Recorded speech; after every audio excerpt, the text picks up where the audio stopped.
Ok, voilà, nous sommes de retour en direct et cette fois-ci, nous sommes bien là.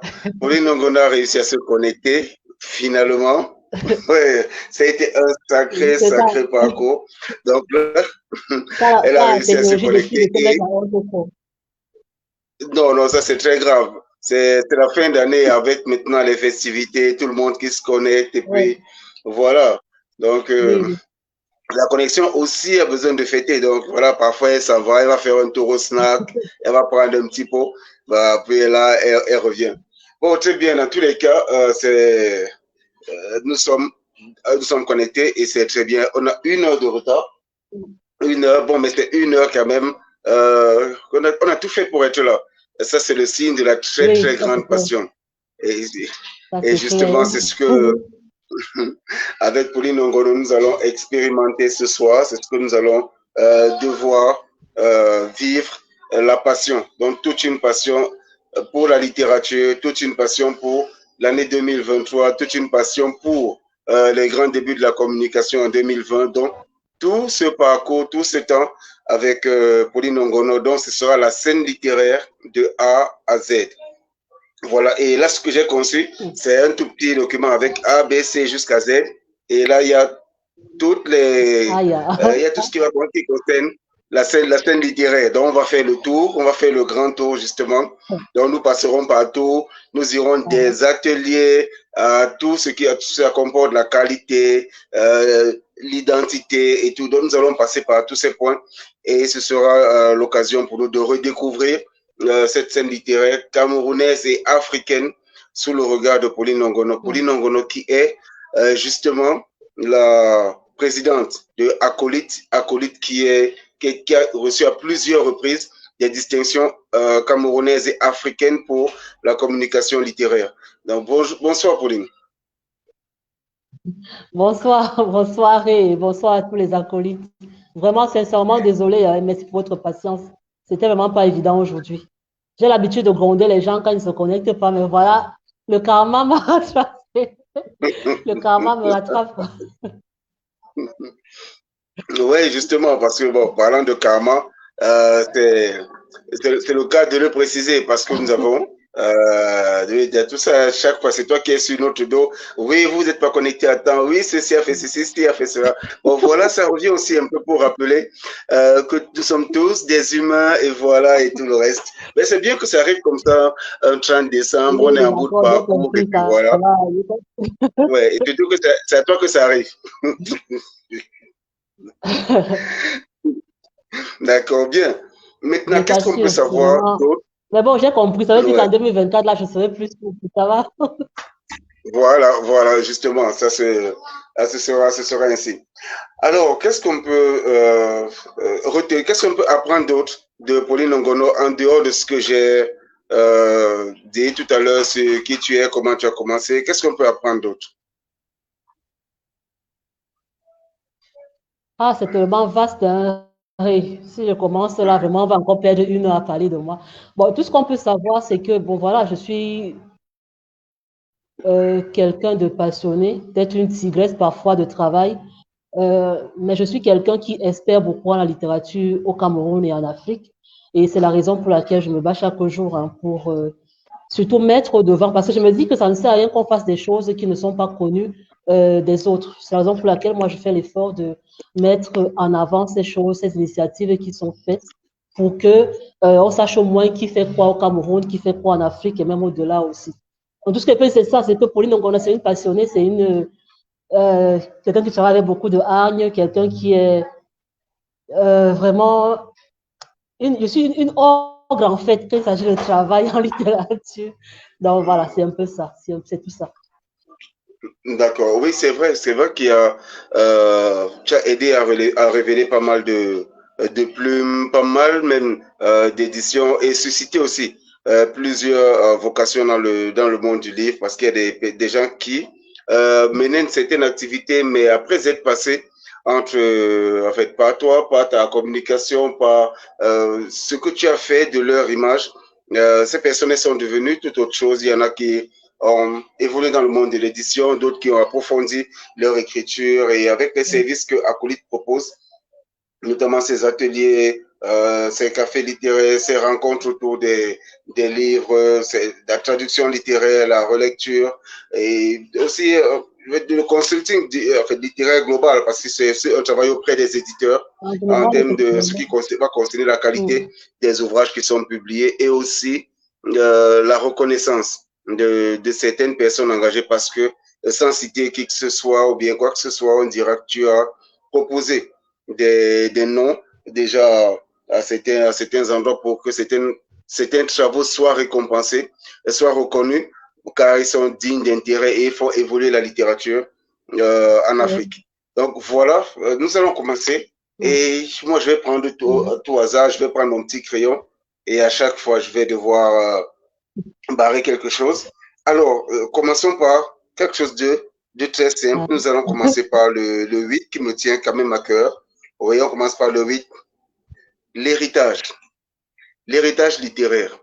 Alors, Ah, selon toi, parce qu'il y a beaucoup de choses qui se passent en littérature, il y a certaines choses qui n'arrivent pas à décoller. Hier encore, on en parlait avec notre grande amie, Madame Mélie. mm. On se disait, il y a une sorte de conflit entre aujourd'hui et hier. Maintenant, quelle est la place de Mm. l'héritage? Est-ce qu'il y a, selon toi, d'après ce que tu as pu observer, est-ce que quand des auteurs viennent vers toi, quand tu es sollicité, est-ce que tu vois une sorte de continuité ou alors une volonté de démarrer quelque chose de nouveau? Quelle est l'importance de l'héritage dans ce qui se fait en littérature en ce moment? Mm. Ok, sur ce point-là, je vais peut-être aborder plusieurs points. Hier, par exemple, on parlait de la jeune génération et de la vieille génération en littérature. Est-ce que les gens se soudent les coudes? Comment est-ce qu'ils abordent la chose? Donc, sur le plan de l'héritage, sur ce plan-là, je vais dire qu'il n'y a pas d'héritage déjà. Parce que la jeune génération, je ne sais pas ce qu'ils discutent. Hein. Je sais pas pourquoi il y a plus un conflit, en fait. Un conflit malsain, je dirais, en littérature des jeunes en ce moment. Au Cameroun, en tout cas, je ne sais pas comment ça se passe ailleurs, mais au, au Cameroun, en tout cas, c'est ça. Il n'y a pas une réelle communauté littéraire jeune au Cameroun. Ils ne se soutiennent pas du tout. Pourtant, vous voyez, nos aînés, lorsqu'il y a un événement et tout, vous allez les voir, tous là viendront, tous achèteront quand même le livre et tout. Même s'ils ne lisent pas, ils achèteront quand même le livre. Ils montreront à cette personne-là qu'ils sont avec lui. Mais avec les jeunes, il y a quelque chose qui ne va pas. Je ne sais pas ce qui ne va pas, mais il y a un truc qui ne va pas. Maintenant, pour ceux qui viennent généralement vers moi, c'est pour faire quelque chose de mieux. Parce que dans tous les cas, si vous ne pas faire quelque chose de mieux, je ne vais pas travailler avec vous. Parce que moi, j'aime quand ça bouge, en fait. Je suis comme ça, j'aime quand c'est dynamique. Mais si vous venez avec quelque chose qui va mourir demain, ça ne pourra pas aller. Donc, généralement, ceux qui viennent vers moi viennent vraiment pour rehausser quelque chose, soit personnel, soit sur le plan de la littérature en général. Mais c'est dommage que voilà, les gens ne soutiennent pas beaucoup, en fait. Je ne sais pas, lorsqu'il y a un nouveau projet, c'est toujours regarder un peu en chien de faïence et tout ça. Je ne sais pas pourquoi. Mais bon, voilà, ceux qui travaillent avec moi savent que je suis une tigresse. Donc, lorsqu'on vient vers moi, on doit apporter quelque chose de nouveau, on doit vouloir travailler, on doit vouloir laisser vraiment quelque chose à la littérature. Donc, voilà un peu, en termes d'héritage. D'accord. Et on reste dans le sillage de l'héritage, donc nous allons partir du H pour le R, qui est l'un des genres les plus pratiqués et surtout dans lesquels les gens veulent vraiment s'exprimer parce qu'ils trouvent qu'ils ont une plateforme plus étendue, qui est le R, le roman. Donc là, ils trouvent qu'ils ont une plateforme plus étendue. Et Le c'est roman. justement, oui, et c'est justement le genre qui permet de regarder, de voir un peu, de voir le niveau réel de nos auteurs en ce qui concerne la langue, la cohérence, l'utilisation, c'est pas moi, en fait, l'exploitation même d'un texte sur plusieurs pages, déjà étendu sur une centaine de pages, déjà pour voir ce que ça donne. Mais est-ce que toi, en recevant ce moment, est-ce que tu as l'impression que le roman africain, en Afrique surtout, parce qu'on a beaucoup de, quand on parle de nos grands romans, très souvent ils viennent de l'extérieur. On les présente comme se venant de l'extérieur. Est-ce que tu as l'impression, avec ce que tu as pu observer depuis, situons-nous seulement entre 2020 et 2023. Donc, ce que tu as pu observer dans cet espace-là, est-ce que tu as l'impression que le roman africain a déjà sa place? Enfin, le roman, quand je dis africain, celui écrit et publié sur le sol africain. Est-ce que tu as l'impression qu'il a déjà trouvé sa place sur la scène littéraire africaine ou internationale? Est-ce que ce roman-là, il est déjà situé? Bon, sur le plan africain, on peut dire, on peut le situer. Parce que de plus en plus, les auteurs font l'effort d'utiliser notre environnement, nos différents environnements, en tout cas en Afrique, d'utiliser nos expressions, par exemple, et tout. Bon, moi, ce que je décris un peu, et c'est peut-être le fait qu'au niveau de l'édition, que ça ne suive pas toujours. De plus en plus, on voit des romans. Le roman peut être bon, c'est-à-dire le fond est bon et tout, mais au niveau de l'édition, voilà, de plus en plus, j'ai l'impression qu'on veut légitimer les fautes, par exemple. Moi, à l'époque, quand je lisais un livre, peu importe qui l'avait écrit, je ne me souviens pas avoir vu de fautes dans les livres. Hein. Mais de plus en plus, c'est ça. C'est-à-dire, le roman peut être bien porteur et tout, mais les fautes qu'on trouve à l'intérieur n'encouragent pas et ne donnent même pas envie d'exposer le livre à la face du monde. Moi, c'est ce volet-là, en fait, le volet éditorial qui me gêne un peu dans l'histoire parce que les auteurs donnent ce qu'ils ont. C'est vrai que bon, même si on donne ce qu'on a, il y a quand même des bases à avoir, mais l'auteur donne quand même ce qu'il a. Et je pense que c'est l'éditeur qui devrait faire tout pour que le roman puisse être assez compétitif, même au-delà de l'Afrique. Hein. On se plaint généralement que dans tel ou tel concours, on ne parle pas des livres africains et tout ça là. Mais moi, je pense que c'est quelque chose aussi qui peut beaucoup recaler les trucs. Parce que d'accord, on a nos expressions, peut-être eux, ils ne comprennent pas nos expressions et tout. Mais je pense que vu qu'ils sont eux aussi quelque part des gens un peu exotiques, aphrodisiaques, je pense que ce volet-là n'est pas trop celui qu'il faudrait mettre au devant. Je pense que c'est le volet vraiment qualité. Qualité au niveau de l'édition qu'il faudrait mettre au devant. Si les éditeurs mettent un peu plus de sérieux dans leur travail, je pense que on pourra vraiment être un peu plus compétitif sur la scène, voilà, sur la scène littéraire mondiale même. Hein. Mais bon, dans les écrits, voilà, de plus en plus, il y a les contextes, de plus en plus, on sort un peu de New York ou de France, je ne sais pas quoi. On est de plus en plus à Yaoundé, on est au Cameroun, on est, je ne sais pas moi, au Bénin et tout ça là. De plus en plus, c'est ça. Maintenant, l'édition alors. L'édition, ça c'est, voilà, ça c'est le point qui me gêne beaucoup dans les D'accord. livres. Oui, parce que quand nous parcourons les livres, déjà, si nous recevons une grande quantité de manuscrits et de livres déjà publiés, et à ce moment, on se rend compte qu'il y a énormément de choses à retravailler et il y en a de plus en plus à revoir. Et bon, là, on profite pour rappeler aux personnes qui nous suivent qu'elles peuvent déjà poser leurs questions, elles peuvent faire leurs suggestions, c'est déjà ouvert. Donc, nous allons poursuivre et chaque fois, nous allons nous arrêter quand il y a une question. Et justement, dernièrement, je soulevais le fait que peut-être il faudrait qu'on revoie la chaîne du livre. Cette année, j'ai lu beaucoup de livres auto-édités, mais ils étaient bien. La qualité, la forme, le fond, tout était nickel.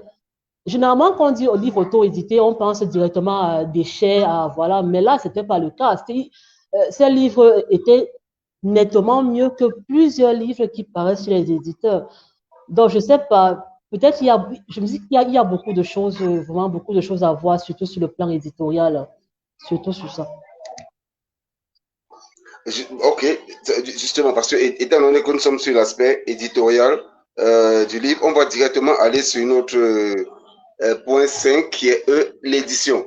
Maintenant, l'édition chez nous, elle est faite un peu à la va-vite. Et quand je dis chez nous, je parle du continent sur le plan global parce que c'est quand on cherche des livres et on veut évaluer des livres, on tombe toujours sur des choses, on se dit, ça aurait été mieux traité. Ça aurait été très bien si ça avait été regardé d'une certaine façon, s'il y avait eu un peu plus de sérieux. Comment peut-on soigner l'édition en Afrique? Parce que là, c'est vrai, nous avons le compte d'auteur qui est venu un peu plus endommager la littérature parce que l'auteur est souverain, il donne son argent et l'éditeur va le subir. Certains auteurs ne veulent pas que les textes soient retouchés et les éditeurs qui veulent de cet argent ne peuvent pas dire le contraire. Alors, comment peut-on soigner déjà? Et encore qu'il y a un grand volume de livres édités en une semaine seulement par un même éditeur. On voit souvent sur les réseaux sociaux, vient de paraître, vient de paraître, vient de paraître. En une semaine, on peut avoir une quinzaine de vient de paraître du même éditeur. Qu'est-ce qu'on peut faire concrètement selon ce que tu as pu observer? Quelles sont les solutions qu'on peut trouver pour avoir une vraie édition en fait? Tu sais, avant j'accusais les éditeurs, mais aujourd'hui, je vais accuser les auteurs. C'est vrai qu'il y a le compte d'auteur, d'accord, mais il y a plus un manque de volonté des deux parties. Parce que si moi, je suis éditrice, sincèrement, même si je fais du compte d'auteur, si de ma maison ne sortira pas un texte qui me valorise moi, on ne continuera pas la collaboration. Pareil pour les auteurs. Moi, je ne sais pas comment, peut-être ils sont millionnaires, parce que je ne sais pas comment moi, je peux sortir 550 000, par exemple, pour recevoir un livre bizarre et être contente. Attends, moi, je chéris mon 1000 francs chaque jour.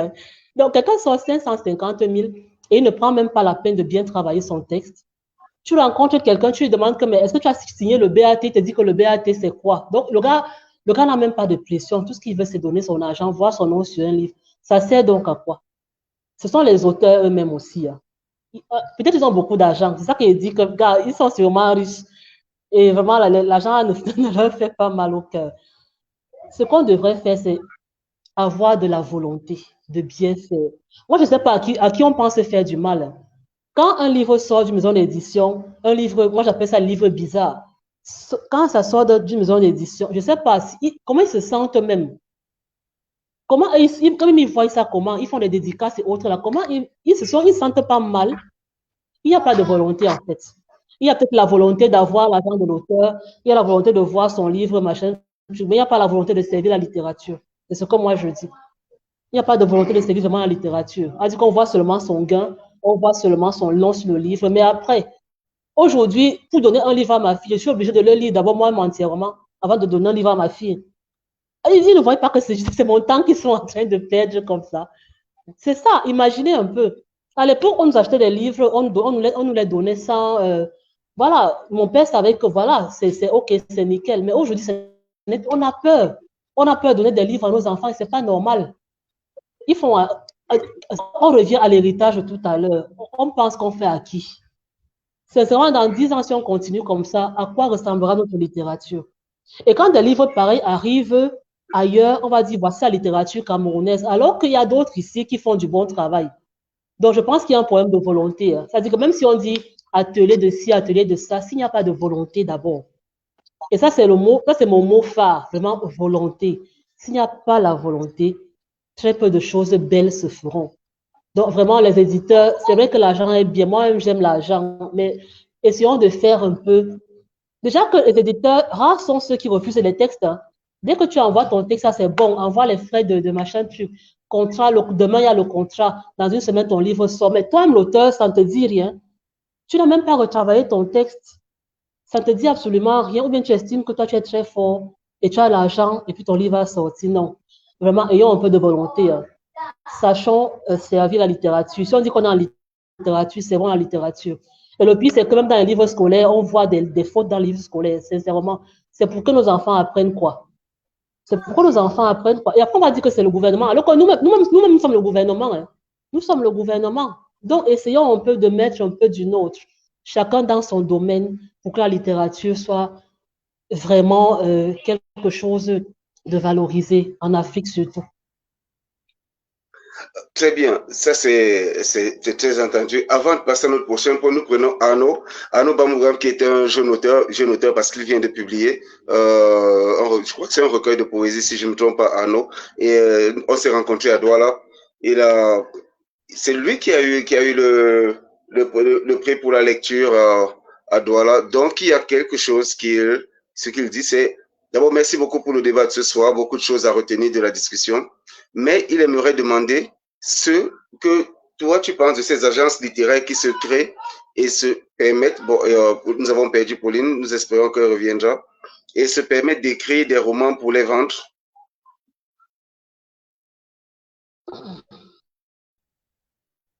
Bien, Pauline, je reprends Il y a Arnaud Bamogam qui a sa préoccupation. Donc, il aimerait savoir ce que tu penses de ces agences littéraires qui se créent et se permettent d'écrire des romans pour les vendre aux jeunes. Ce sont ces agences qui écrivent tout le livre et l'auteur se permet de mettre juste son nom derrière le livre. Cette pratique nous ralentit-elle pas l'activité littéraire en Afrique? Donc, voilà. Bon, il faut déjà savoir que le système de nègre existe depuis des années. Hein. Ça n'a pas commencé aujourd'hui. Vous m'entendez? Oui, oui, vas-y. C'est bon, tu m'entends? Oui, c'est bon. Ah, d'accord, ok. Je dis ceci, le système de nègre existe depuis des centaines d'années, ça n'a pas commencé aujourd'hui. Maintenant, je ne peux pas cautionner qu'une agence littéraire écrive des textes pour ses auteurs. Déjà que ça n'est même pas son rôle. Un agent, c'est comme son nom l'indique, agent, il est là pour surveiller ses contrats, il est là pour manager son auteur, pas manager l'écriture. C'est ça. Donc, je ne peux pas cautionner ça, en fait. Et ceux qui le font, je ne sais pas trop. Hein. Il faut voir peut-être les contrats qu'ils ont avec leurs auteurs. S'ils sont peut-être leurs nègres, je ne sais pas trop. Mais s'ils sont agents littéraires, ce n'est pas normal parce que ce n'est pas leur rôle en tant qu'agent littéraire. L'agent littéraire devrait, au contraire, se permettre que son auteur soit vraiment compétitif. C'est-à-dire que s'il n'est plus là, que son nom reste à savoir c'est tel agent qui gérait tel auteur. Normalement, c'est ça. Donc, voilà, s'ils écrivent les textes, c'est pas normal du tout. C'est pas normal. Et effectivement, ça freine l'activité littéraire parce que s'il n'est plus là, ben, l'auteur en question, s'il ne retrouve pas un autre nègre qui écrira bien comme lui là, voilà, on va se poser beaucoup de questions. Donc, voilà, c'est pas normal en fait. Hein, c'est pas normal. C'est pas normal ça. De réécrire déjà les textes des gens, c'est pas normal. On peut même réécrire le texte de quelqu'un qui est déjà bon sur le plan de l'écriture. Ça peut même se faire. Ça se fait même. Ça se fait même aujourd'hui, nos grands auteurs, là, on sait. Mais écrire le texte de quelqu'un qui, gars, moi, ça m'amuse même, sérieux. Moi, ça m'amuse. Comment quelqu'un, je sais pas, il n'y a pas de confiance à présenter un livre dont on ne connaît ni, je sais pas, ni les tenants, les aboutissants. C'est quand même, voilà, c'est quand même. Et on revient sur le plan de la volonté de bien faire. Moi, si je décide d'écrire un livre, je vais me mettre en atelier. Même s'il y a des choses que je connais déjà, c'est clair qu'on ne connaît pas tout. Je vais me mettre quand même encore en atelier pour pouvoir réactualiser mes connaissances, pour pouvoir le faire. Donc, si déjà ils n'ont pas la volonté d'apprendre, c'est que c'est vraiment très grave. C'est grave. C'est grave vraiment. D'accord. Et ceci va nous soulever la question. On va prendre l'autre prochain point, la question des ateliers. Alors, l'atelier, chez nous déjà, est-ce qu'il faut suivre des ateliers déjà pour pouvoir se distinguer dans l'écriture? Est-ce qu'il faut suivre des ateliers? Est-ce qu'il faut prendre son temps? Est-ce qu'il faut payer pour ça? Quelle est la place des ateliers déjà dans l'écriture? Parce que tu aides à organiser pas mal d'ateliers déjà à travers le Cameroun et d'autres aussi en ligne donc, qui vont toucher l'Afrique et le reste du monde, ce que tu fais aussi au quotidien. Donc, en fait, quelle est la place des ateliers, quelle est l'importance des ateliers dans le processus d'écriture? Ok. Pour faire quelque chose, il faut apprendre. Ça, c'est clair comme ça. Pour faire quelque chose, il faut apprendre. Et c'est en ça que aident les ateliers. Si vous n'apprenez pas, vous pouvez avoir ce truc-là, c'est-à-dire ce truc littéraire-là. Mais comme tout à l'heure, je l'ai dit, il y a toujours quelque chose à apprendre. Toujours et toujours. Les ateliers aident, tout comme les mathématiques aident à l'école, tout comme, je ne sais pas moi, les cours d'anatomie, par exemple, aident en école de médecine, je ne sais pas quoi. Comme Stéphanie Choual avait dit, j'apprends, j'entreprends, il faut toujours apprendre. Moi, tout ce que je fais aujourd'hui, je me lève pas le matin, je dis, OK, je vais faire un. Je m'assois, j'apprends d'abord en ligne au moins. Je suis les choses en ligne avant de lancer quelque chose. Toujours et toujours. Et quand je me rends compte que j'ai lancé quelque chose et que ça traîne un peu, je me remets en ligne. Je suis encore en atelier. Donc, ça, complètement, sa place, peu importe qui on est. Ça, sa place, il y a toujours quelqu'un qui a plus de connaissances que nous dans tous les cas. Maintenant, est-ce que ça doit être payé? Bien sûr. Ça devrait être payé.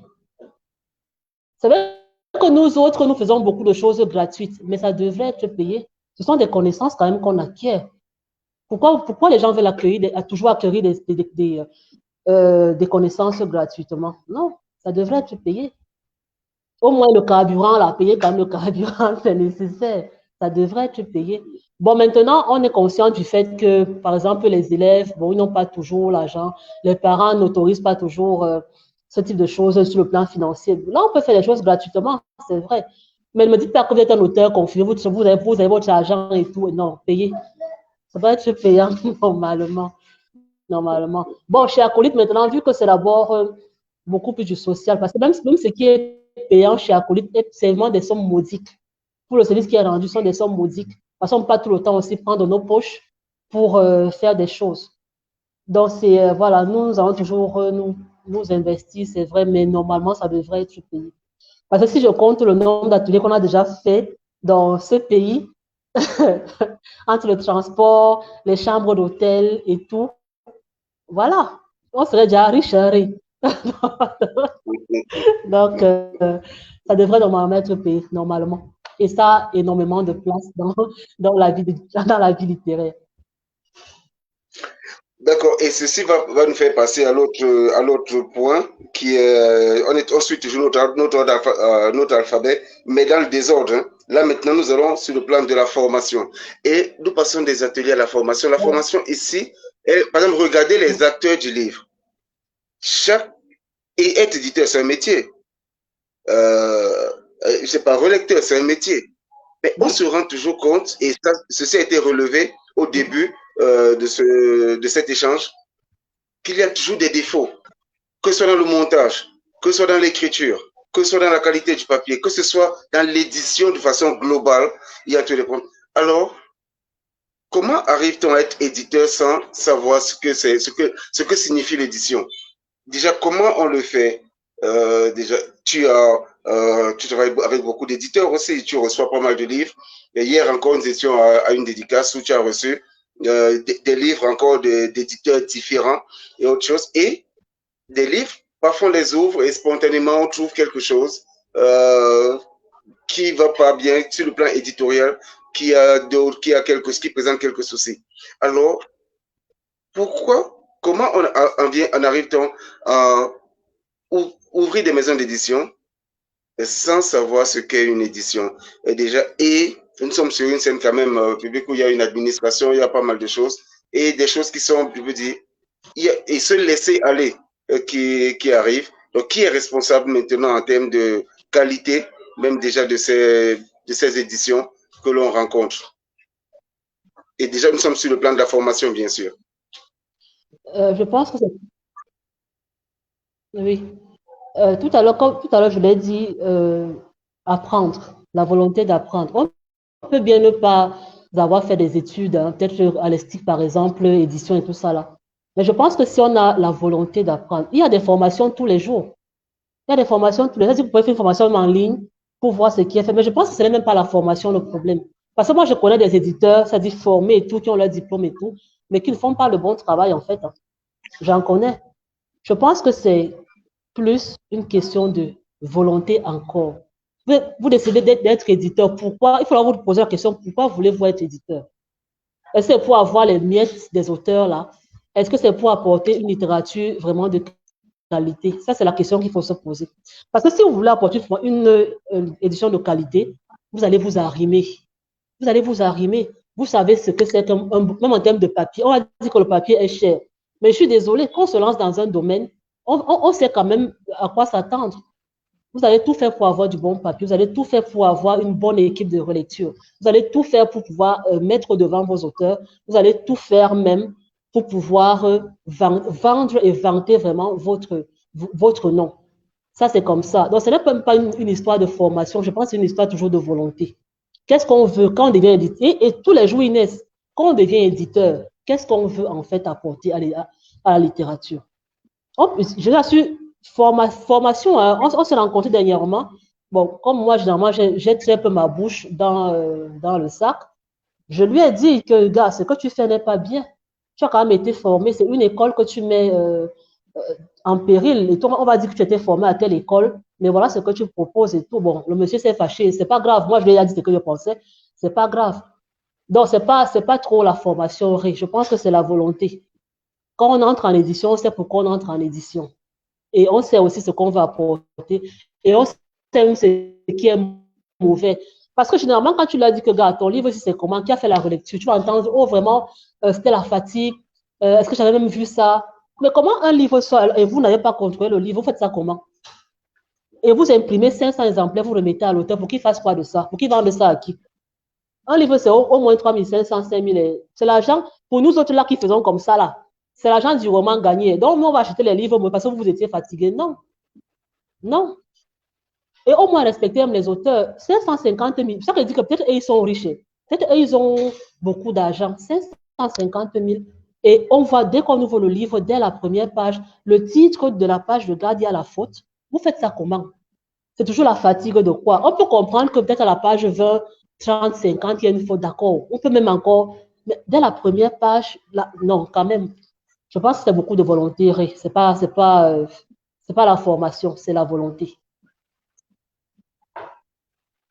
Très bien. Et tu as parlé des écoles et nous notons que nous avons de plus en plus d'auteurs enseignants et surtout enseignants de langue française et aussi avec des livres proposant une langue qui est totalement à revoir. Alors là, nous sommes sur le point 21 U, université de notre questionnaire. Alors, quand on parle des universités déjà, comment arrive-t-on à sortir de là étudiant ou professeur d'université? Je ne parle pas des professeurs des lycées et collèges, je parle de professeurs d'université, mais toujours avec une qualité de langue très très basse. Qu'est-ce qui s'est passé? Déjà, selon toi, selon ton observation, et ça va, bien sûr, ça va nous renvoyer au point de l'héritage, parce qu'il y a quand même certains qui ont vécu à cette époque, qui sont là aujourd'hui. Est-ce que l'on fait exprès de dégrader la littérature chez nous quand on pense à nos formations, à nos écoles, à nos facultés de lettres, et quand on voit ce qui sort de là, qu'est-ce qu'on doit comprendre réellement de nos universités quand il s'agit de la littérature? Franchement, c'est une question que je me pose moi-même tous les jours. Hein. Je sais pas, j'ai l'impression parfois qu'il y a une cassure et que nous autres, nous sommes dans un monde parallèle, je vais même dire. Parce que c'est quand même bizarre qu'un enseignant de français qui tient nos enfants écrive des choses bizarres, comme je dis souvent bizarres, c'est bizarre. Moi, je ne comprends pas ce qui s'est passé. J'ai reçu un manuscrit dernièrement un chercheur, un doctorat. Mais ce qui, entre je suis avec entre les ça et ça, ceux et ceux que le gars je ne sais pas comment il a fait pour arriver à ce niveau-là. Parce qu'entre-temps, il y a quand même le CEP, il y a le BPC, le bac pour et tout ça. Comment il a fait pour arriver, pour avoir une licence? Moi, je ne sais pas comment. Et s'il te plaît, c'est lettres modernes françaises. Je ne sais pas comment ils font, je ne sais vraiment pas comment c'est ce qui se passe. Mais je pense que c'est dès la base même. Les livres qu'on donne à nos enfants aujourd'hui sont à craindre. Sincèrement, à craindre. Parfois, ma fille me montre des fautes dans son livre. Moi, j'ai honte. Parce que je suis une grande personne et je côtoie les livres. Moi, j'ai honte. Je ne sais pas quoi lui dire, en fait. Parce que nous savons tous qu'il y a un organisme quand même qui se charge de sélectionner les livres scolaires. Mais qu'est-ce qui se passe? Est-ce qu'ils ne lisent pas ces livres-là, par exemple? Moi, on ne sait pas. Maintenant, si un enfant n'est pas vigilant comme bébé ou c'est vigilante ici, et qui estime que, bon, au lieu de dire ce livre avec CE, qu'on mette SE, et qu'ils grandissent comme ça, ben c'est normal que ça continue ainsi. C'est normal, surtout avec, il n'y a plus de dictée, il n'y a plus de ci, il n'y a plus de ça. C'est normal que ce soit comme ça. Donc, je pense que c'est la base. Vous voyez un répétiteur, dernièrement, j'ai chassé un répétiteur, vraiment, que Dieu me pardonne, mais je n'en pouvais plus. C'est-à-dire, c'est mon enfant qui lui donnait coup, en fait. Quand il donne quelque chose à l'enfant, elle lui dit non, tonton, ce n'est pas ça. C'est-à-dire, elle accumule tellement qu'à un moment donné, elle lui dit que non, tonton, ce n'est pas ce qu'on dit. Ce n'est pas comme ça qu'on conjugue. Vous voyez un peu. Donc, imaginez qu'elle ne soit pas vigilante, qu'elle ne soit pas déjà un peu évoluée, que moi-même, je ne sois pas regardante. L'enfant grandit comme ça. On va dire, ok, tolérance, elle va passer, BPC, on prend 8, elle passe, après, et elle arrive à ce niveau-là comme ça. Après, elle enseigne encore nos enfants, qui vont enseigner nos enfants, qui vont estimer que la faute est, déjà quand même ces auteurs-là, quand tu leur dis que le livre n'est pas bon, ils te disent qu'il faut être tolérante, il faut comprendre que, non, moi je ne veux pas être tolérante sincèrement. C'est-à-dire, comme on dit chez nous, je mets les organes sur ce point-là, je ne peux pas être, parce que là, c'est tuer, non seulement la littérature, mais tuer même les enfants d'autrui. Tuer vraiment les enfants d'autrui. Je pense qu'il faut revoir, pourquoi dire que ce soit le système qui choisit les livres, le système qui agrée les livres, le système qui, tout est à revoir, système éducatif et tout est à revoir. Les diplômes, là, comment ils font pour avoir des diplômes? Moi, à l'époque, mon frère, quand tu avais ton BPC, tu regardais ton relevé, tu étais content. Aujourd'hui, c'est tout simple, c'est normal, il faut passer, il faut être tolérant. Mais jusqu'à quand? La tolérance n'a jamais aidé. Hein. Mine de rien, ça n'a jamais aidé, la tolérance.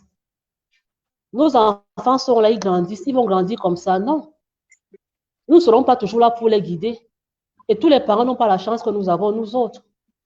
Donc, je pense que c'est tout ça. C'est tout ce système-là qu'il faut revoir, en fait. Hein. Tout ça.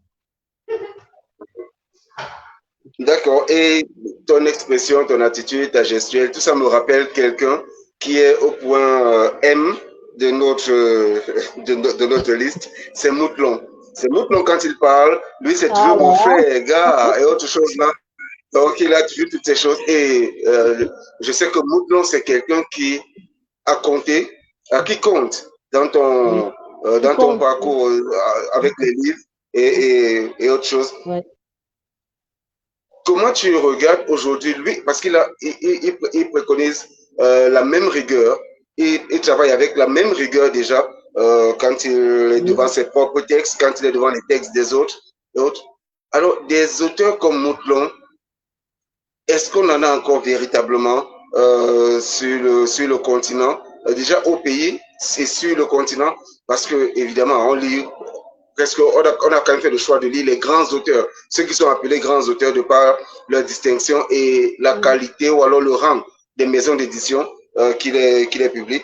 Donc, quand on les lit, il y a des choses qu'on découvre et on se pose pas mal de questions. Alors, les auteurs comme Moutlon, est-ce que c'est devenu un rêve sur le continent?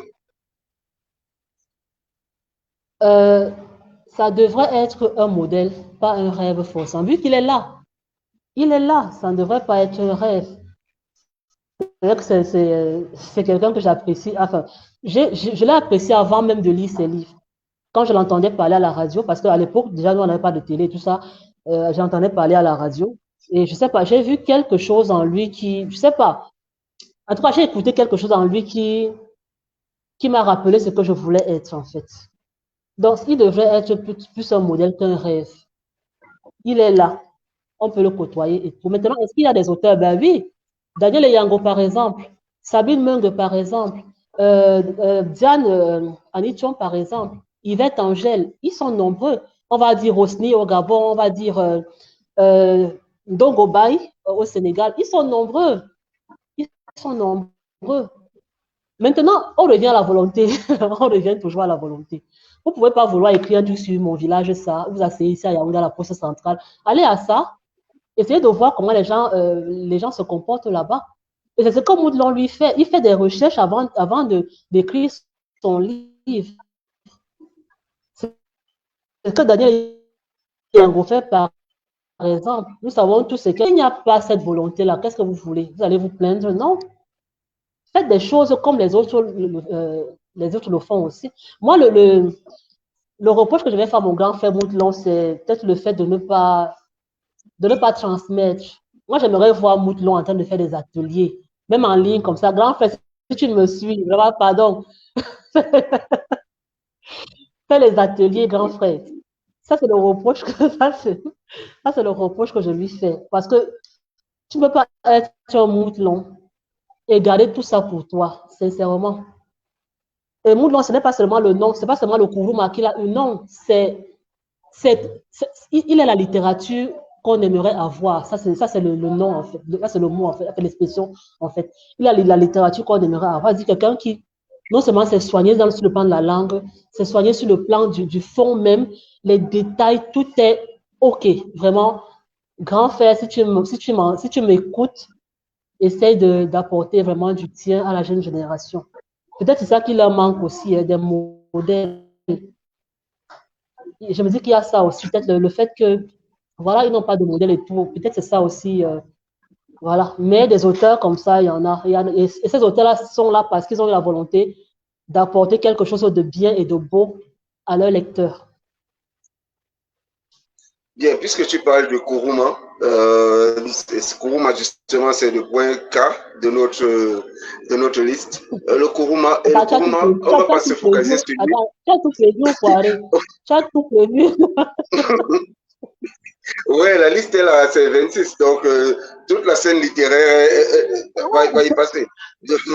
Quand on parle du Kuruma maintenant, et on parle des prix littéraires de façon globale, qu'est-ce que qui devrait être prix littéraire, ou alors quand on est prix littéraire, qu'est-ce que ça devrait représenter pour les autres? Je dis devrait parce que il y a le prix littéraire qui reste le prix de l'auteur, qui reste le prix de son placard, en attendant le prochain livre qui sera primé.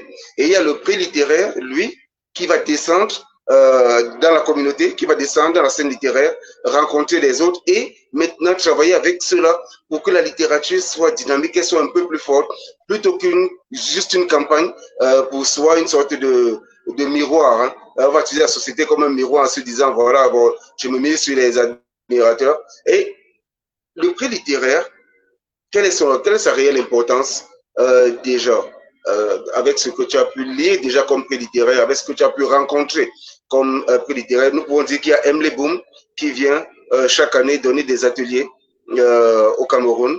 Déjà, on sait qu'elle a reçu plusieurs distinctions et elle essaye de transmettre quelque chose. Et on sait que dans sa... On peut parler de QV. Il y a Ernest qui est sorti avec sa sélection comme lauréate de Voix d'Afrique. Déjà la sélection de son texte par J.C. Lattès et autres choses là. Donc on sait qu'il y a cela aussi. Et quelle est l'importance réelle? À quoi servent les prix littéraires déjà pour le continent?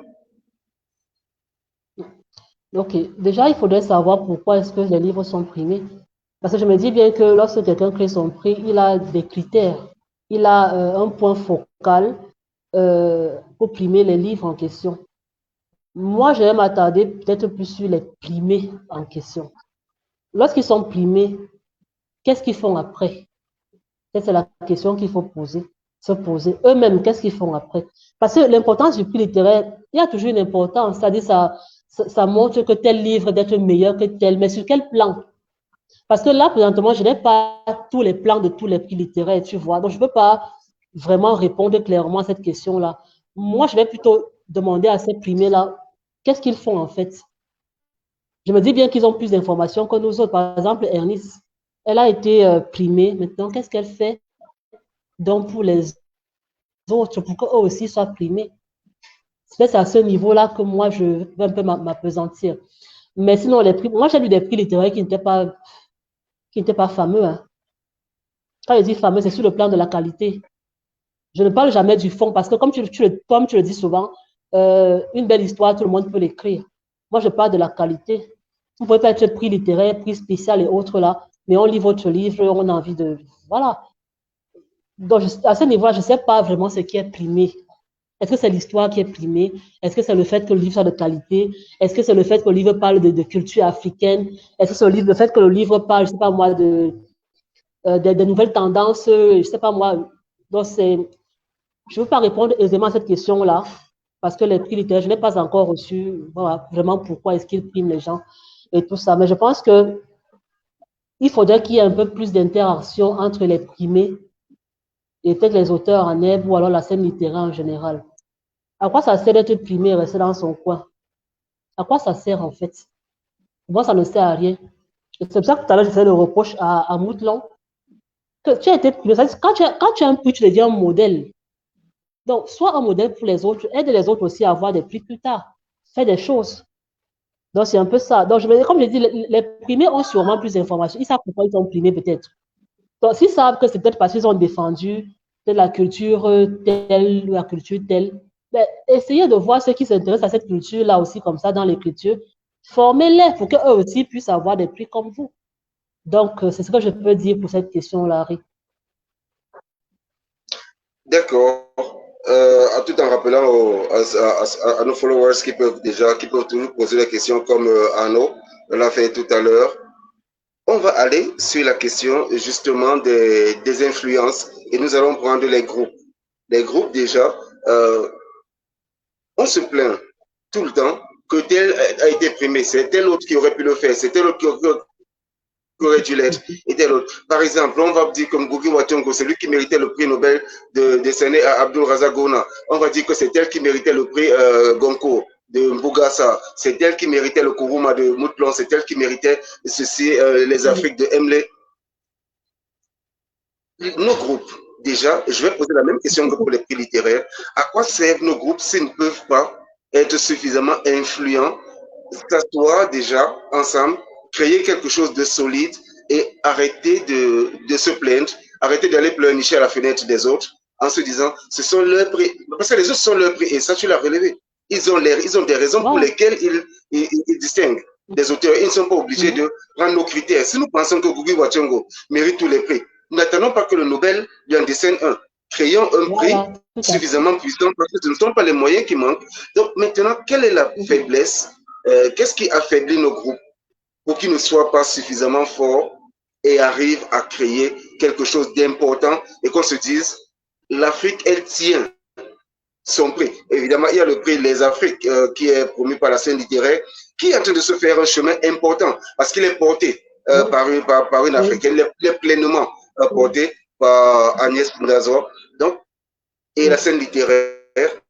Donc, maintenant, nos groupes qui sont là, qui se plaignent tout le temps, à un moment, on va parler de racisme, on va parler de loge, on va parler de toujours Gallimard, c'est toujours Grasset, c'est ceci. Qu'est-ce qui affaiblit nos groupes? Je vais dire sans hésiter la concurrence malsaine. Il y a une, je sais pas. Il y a une concurrence malsaine chez nous là, je sais pas. Si Pauline fait un truc AK, je ne parle pas au truc de Pauline. Si Ré fait, je ne parle pas au truc de Ré. Vous pensez que vous faites à qui? Vous faites à qui? Vous allez toujours vous plaindre ainsi.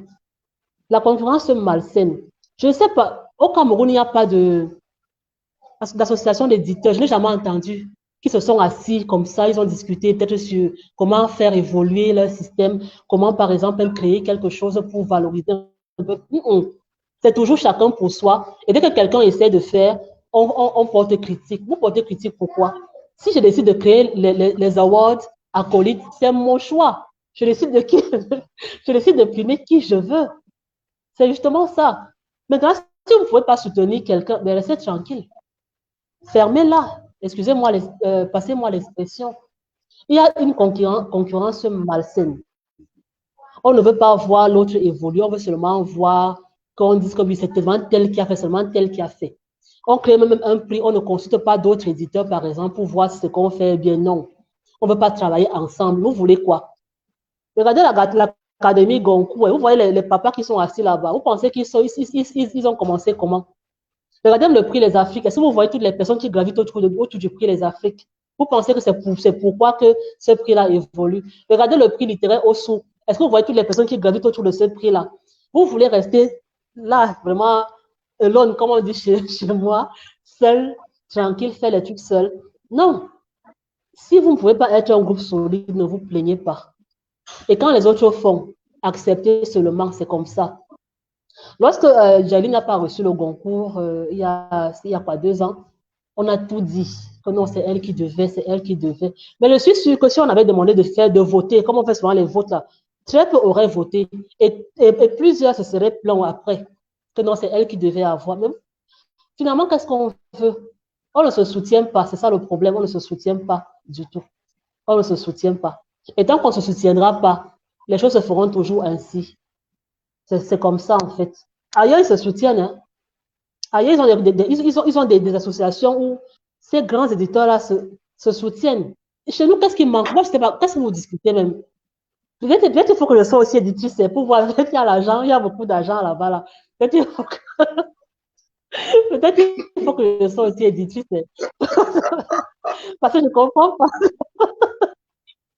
Qu'est-ce qu'ils discutent sincèrement? qu'est-ce qui empêche les gens de travailler ensemble, de voir ensemble ce qui ne va pas ou ce qui va, et donc de créer quelque chose qui sera vraiment très grand? Qu'est-ce qui empêche les gens? Il y a combien de pays en Afrique? Il y a combien d'acteurs du livre? Combien de maisons d'édition? Franchement, qu'est-ce qui empêcherait les acteurs du livre de le faire? Sincèrement. Moi, il y a des choses auxquelles je pense souvent, mais je me dis que non, vraiment, chacun a son couloir. Et j'estime ne pas encore avoir des épaules assez solides pour faire certaines choses. Mais franchement, qu'est-ce qui pourrait bien gêner une telle initiative? On a Proximité, on a Ifriqiya, on a Clé, on a ces anciens-là. Si on dit que le prix littéraire Cameroun, un peu comme ce que l'APEC fait avec le Grand Prix Mon Cameroun, qui a été pris à partie, hein, alors que personne n'a pensé à ça depuis. Mais l'APEC a décidé de lancer le Grand Prix littéraire du Mont Cameroun. Mais les gens ont quand même encore donné du leur là, que ce n'est pas ça. Bon, tous ces gens-là, ils ne s'asseyent pas et qui disent que bon, maintenant créons le grand prix alors du Cameroun. Qu'est-ce qui peut empêcher de faire ça? Non, il faut qu'il y ait la concurrence malsaine. C'est ça. Il faut qu'il y ait la concurrence malsaine. Sincèrement, réveillons-nous un peu. Et on est toujours les premiers à se plaindre, alors qu'on n'initie absolument rien. Initions des choses. Si ça rate, d'accord, ça a raté, on avance. Mais au moins, on aura déjà quand même initié la chose. Donc, je pense que c'est ça, Henri, c'est cette concurrence malsaine-là. C'est ça, en fait. D'accord. Est-ce qu'on peut parler de, là ça va aller de le point 10 de notre truc, est-ce qu'on peut parler de jeunesse en ce qui concerne notre littérature? Nous avons une très très longue histoire en Afrique. Nous avons l'histoire de la négritude, nous avons l'histoire d'avant même la négritude. Nous avons des auteurs qui datent, nous avons des personnes comme Pavé Mongo qui ont les 50 ans, qui ont passé les 50 ans d'écriture. Nous avons des personnes comme celle-là qui sont là. Oui, est-ce que c'est la jeunesse? Est-ce que c'est la jeunesse dans la compréhension de ce qu'est la littérature? On a l'impression que la littérature est morte avec les combats nègres et qu'aujourd'hui, chacun essaye juste on patauge, chacun essaye de garder la tête hors de l'eau parce qu'il y a quelque chose. Est-ce que c'est pas un problème de jeunesse en termes de compréhension de la littérature? Je pense que c'est un problème de jeunesse qui ne veut pas apprendre.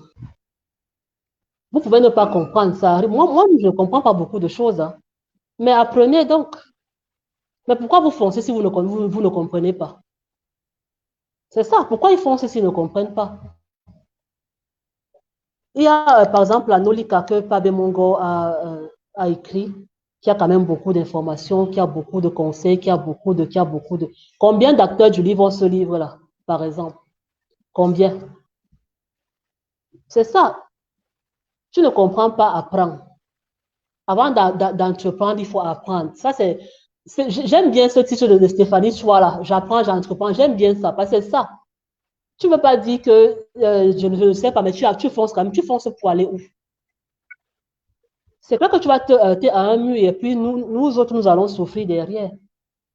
Il y a cette jeunesse-là qui ne veut pas apprendre. Ceux qui écrivaient à l'époque, pas même moi, a commencé à écrire en 1971. Il était au lycée. Entre-temps, il a 52 ans d'écriture, 52 ans de vie littéraire. Est-ce qu'avant, il n'était pas jeune lui aussi? Il était jeune lui aussi. Aujourd'hui, on a par exemple la jeune Égypte, Sarah Florence Égypte qui est là. Si elle, là, par exemple, elle n'est pas encadrée, si elle refuse d'apprendre un peu plus, on va arriver à ce qu'on a aujourd'hui, à savoir une jeunesse qui, comme tu as dit, elle ne comprend pas. Il faut une jeunesse qui veuille apprendre. C'est ça, en fait, qu'il faut. C'est-à-dire, avant de te plaindre que bon, c'est dur, c'est apprendre d'abord. Si tu n'apprends pas, tu vas où? Tu vas où? Il faut apprendre. Donc, je pense que c'est ça. C'est une jeunesse qui ne veut pas apprendre. C'est tout.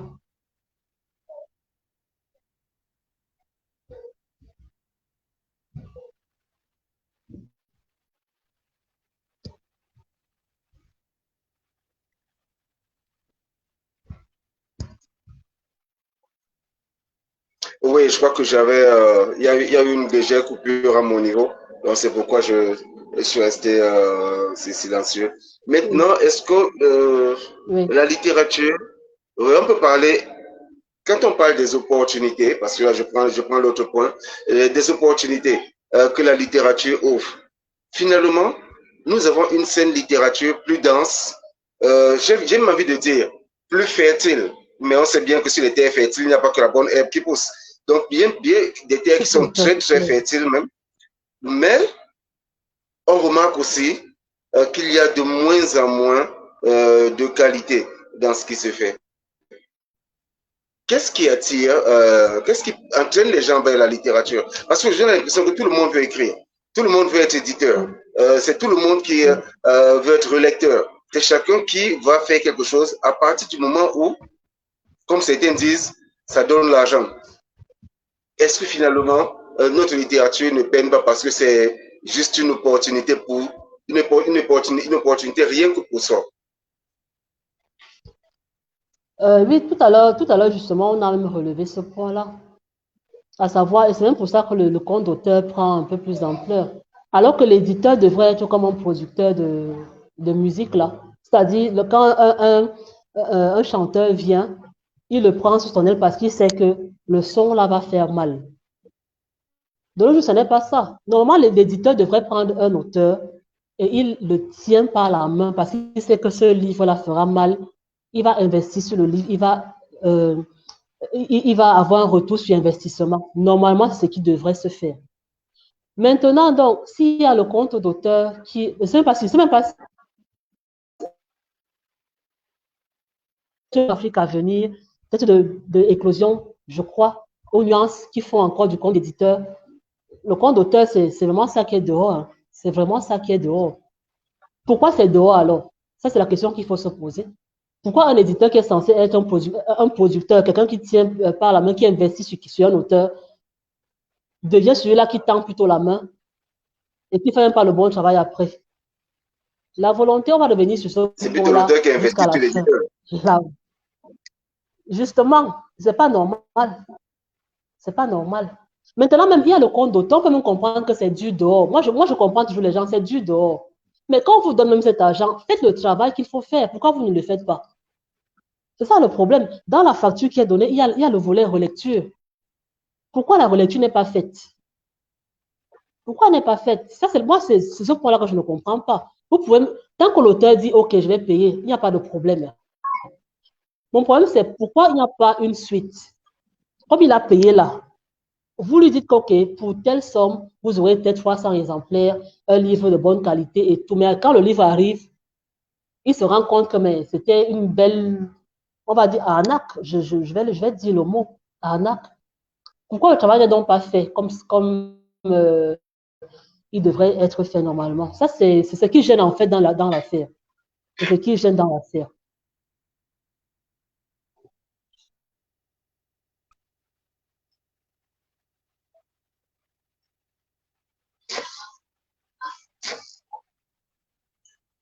Oui, j'avais comme il y a eu un léger souci de connexion de mon côté et tout le reste. Donc voilà.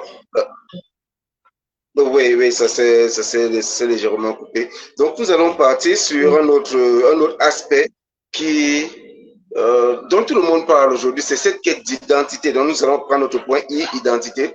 Donc est-ce que c'est cette identité? Certains disent qu'il faut revenir à nos langues.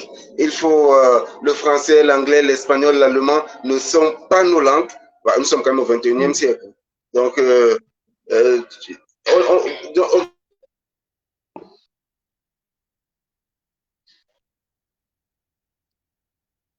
sont des langues étrangères. Est-ce que cette quête d'identité, est-ce que cette quête d'identité est l'excuse pour ces mauvais livres? Non, pas du tout. Est-ce que finalement, on se détourne de ces langues, on les écrit mal parce qu'on voudrait valoriser les nôtres? Ça n'a rien à voir. Quand vous décidez d'utiliser une langue, utilisez-la avec toutes ses règles. C'est comme ça. Si vous décidez d'écrire, par exemple, en étone, c'est vrai qu'on va vous dire qu'il n'y a pas encore un lexique approprié et tout, mais il y a quand même déjà un lexique qui existe. Ben, écrivez comme cela se doit. Vous ne pouvez pas décider d'écrire en français la lettre, la langue que vous... Voilà, mais vous l'écrivez sans mettre non, c'est pas... Ça n'excuse absolument rien. Maintenant, l'identité, elle n'est pas mauvaise. Hein. Elle est bien. Parce que, bon, on est en Afrique, on a nos cultures et tout. Et même, c'est pas seulement en Afrique. Hier, quand on en parlait, par exemple, en France, ils ont des dialectes, par exemple. Hein. Il y a des pays européens qui ont des dialectes. Quand vous allez dans le sud de la France, par exemple, où vous passez, on vous dit Kenavo, Kenavo qui veut dire bonjour, on vous dit Kenavo et tout ça là. C'est là un dialecte, mais ça n'empêche pas que lorsqu'ils écrivent des livres, qu'ils écrivent en français. Si vous ne voulez pas utiliser la langue de quelqu'un, ne l'utilisez pas. Mais si vous l'utilisez, utilisez-la avec toutes les règles qui vont avec. Ça, c'est la moindre des choses. C'est la moindre des choses. Vous ne pouvez pas écrire peut-être minalmi, comme on dit par exemple en éton, enfin en héros en général, minalmi. Si minalmi s'écrit en 2 mots, écrivez en 2 mots. N'écrivez pas en un seul mot parce que non, il faut suivre les règles. C'est comme ça. Il faut suivre les... C'est parce qu'on ne suit plus les règles que beaucoup de choses se passent aussi. Il faut suivre les règles.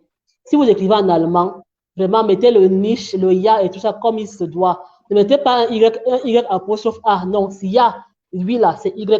C'est comme ça. Donc, il faut écrire selon voilà, les règles de la langue en question. D'accord. Et il y a Arnaud qui revient. Justement, il te remercie déjà pour tes réponses objectives jusque-là. Et il présente une situation il a participé à un concours, par exemple. Je crois que c'est un concours de poésie, pays d'Afrique et d'Europe. Et suite à ce concours, les meilleurs textes sont retenus et constituent aujourd'hui une anthologie. Mais il y a un souci, c'est que l'anthologie, ne porte aucun titre, n'a retenu aucun titre, c'est le nom du membre du jury, d'un membre du jury et de l'organisateur du concours qui sont mis en avant. Je suppose que c'est ce qu'il voulait dire dans la suite de son message. Bon, voilà, ça rejoint un peu ce que tu disais tout à l'heure quand tu parlais des raisons pour lesquelles les gens ils lancent des sélections de textes, ils font des appels à textes et tout autre. Finalement, les auteurs se fondent dans une masse même déjà qui n'est pas composée de l'importance de leur travail.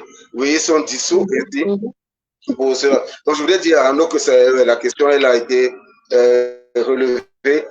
Nous avons tous, à un moment ou à un autre, contribué à des anthologies et non, parfois il y a des anthologies qui ne paraissent pas, parfois il y en a d'autres qui paraissent et quand vous les regardez, vous demandez sérieusement pourquoi vous avez contribué même déjà, pourquoi vous avez participé à telle ou telle autre chose. Oui, on comprend un peu cette jeunesse-là qui va nous attirer et tout autre. Mais là, maintenant, on va aller, en parlant de jeunesse toujours, on va revenir sur un certain point qui est un point hyper sensible, qui est la lecture. C'est vrai, on va reprendre ce vieux truc de dire pour cacher quelque chose en africain, il faut le mettre dans un livre et tout ce que ça comporte, et qui a été amplement repris par des Africains, amplement enseigné dans nos universités, amplement dit à gauche et à droite un peu partout.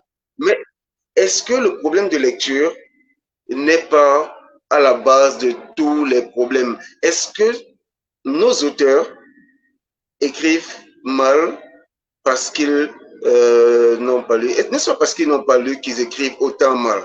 Parce que quand on lit, j'ai un ami, je peux le citer, Grégoire Nguédi, qui est auteur et éditeur aussi.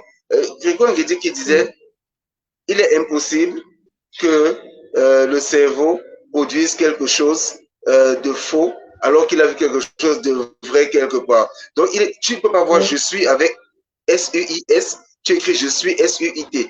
C'est que tu ne l'as jamais vu. Ouais. Sauf si tu n'as jamais vu je suis S-U-I-S. Tu en as entendu parler, mais tu n'as jamais pris la peine de l'écrire. Parce qu'il y a quelque chose qui s'imprime. Est-ce qu'on lit suffisamment? Ou alors, est-ce qu'on lit... Qu'est-ce qu'on lit déjà? Je commence par là. Qu'est-ce qu'on lit chez nous? Parce que je te pose la question parce que tu regardes, tu es au niveau des dédicaces, tu fais organiser des cafés littéraires, des rencontres, des discussions autour des livres et tout ça. Durant ces événements, quels sont les intérêts? Est-ce qu'on a l'impression que les gens lisent? Il y en a qui reçoivent le livre un mois avant, mais ils arrivent quand même, ils n'ont pas ouvert une seule page de ce livre. Donc, qu'est-ce qu'on retient du niveau de la lecture sur le continent, de façon générale? Je vais parler du Cameroun d'abord. Si je me base sur les challenges que je fais, challenge 15 pages par jour que je fais, les gens lisent. Mais maintenant, certains te diront qu'entre le travail, les enfants et tout ça, là, c'est... Moi, je pense que la lecture, hein, il faudrait aller à la base, comme le font Nadine ou Amel Toukou. Je pense qu'il faudrait aller à la base de nos jours. Nous autres, grands, nous sommes un peu comme des poissons fumés, c'est-à-dire, on est un peu... Et quand on essaie de trop nous mouiller, là, on fait ce bridon, je ne sais pas quoi. Je pense qu'il faudrait repartir à la base. Bon, maintenant, je ne sais pas comment un auteur fait pour écrire sans lire. Ça, c'est la partie qui me dépasse souvent. Parce que ce qui est clair, c'est qu'il y a des auteurs qui ne lisent pas. Si les gens n'arrivent même pas à lire leur propre BAT, c'est-à-dire on leur envoie le BAT, ils ne lisent même pas, ils signent seulement. Il y a des auteurs qui ne lisent pas. Il y a des éditeurs qui ne lisent pas les textes qui sont soumis à leur appréciation. Il y a des bibliothécaires Oui, même bien qui ne sûr, lisent bien pas. sûr. Ça, c'est quelque chose que j'ai vu dernièrement lors de la semaine des bibliothèques du Cameroun. Il y a des bibliothécaires qui ne lisent même pas. Donc, je pense que si maintenant, nous, les grandes personnes, on estime qu'on est déjà très occupé et qu'on ne peut plus lire, allons à la base. J'ai demandé à une dame dernièrement qui se plaignait du fait qu'il n'y ait pas de bibliothèque scolaire et tout. Je lui ai demandé, OK, voici les fêtes de fin d'année. Est-ce que tu as prévu d'acheter un livre à ton enfant? Est-ce qu'à la maison, tu prends même le temps d'ouvrir même seulement un journal devant ton enfant pour qu'il sache au moins que le mot lecture existe? Est-ce que quand ton enfant lit son livre de classe même là, est-ce que tu regardes même ce qu'il y a à l'intérieur? Contrairement à ce que tu parles, il y a tellement... J'ai vu un livre de français CE2 où on avait écrit « Je suis » avec T. Je t'assure. S-U-I-T. L'année dernière, j'ai vu ce livre-là. Donc, tout à l'heure, je te parlais de ça. Imagine un enfant donc, qui n'a pas de suivi. C'est-à-dire la maîtresse, quand elle arrive là, c'est comme ça. Elle gère ce qu'elle a à gérer. Le parent n'a pas de temps. L'enfant prend uniquement ce qu'il voit dans le livre. Il va grandir comme ça. Je ne sais pas, notre école était tellement rude que cette école-là, je la regrette. Aujourd'hui, je la regrette. Et quand on dit que, par exemple, le collège Vogue et autres là ont de bons résultats, ils ont l'eau. Ils n'ont pas l'eau. C'est que ces gens-là ont l'ancien système. Ils font des dictées, ils font des lectures à l'école. Ils font ci, ils font ça pour que les enfants lisent. Qu'est-ce qu'on fait? On a des auteurs qui sont enseignants de français, mais qui ne font pas de lecture dans leur établissement, même avec leur propre livre.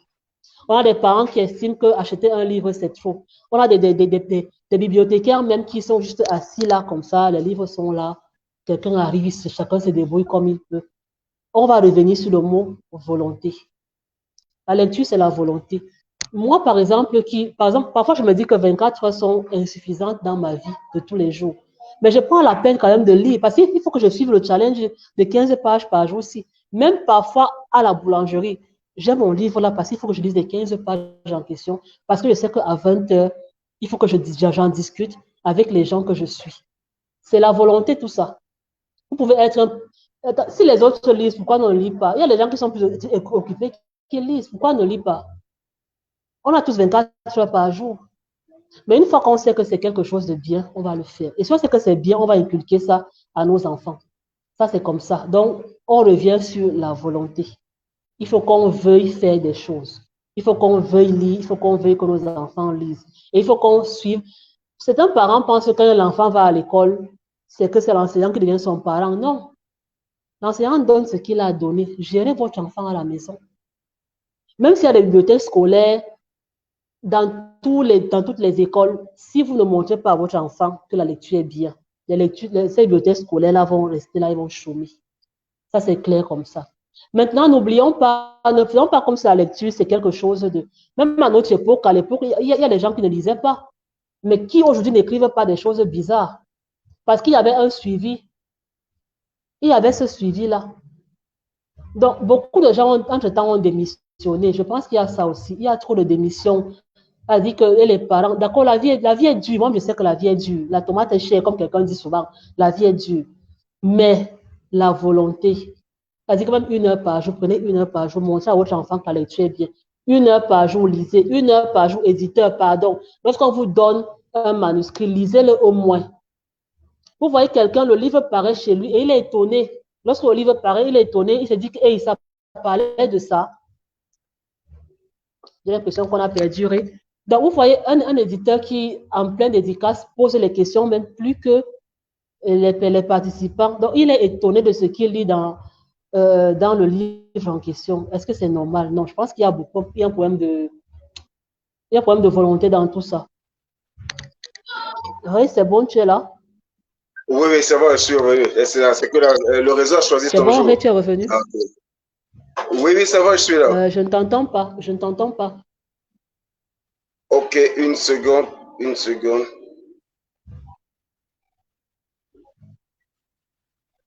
Là, tu m'entends?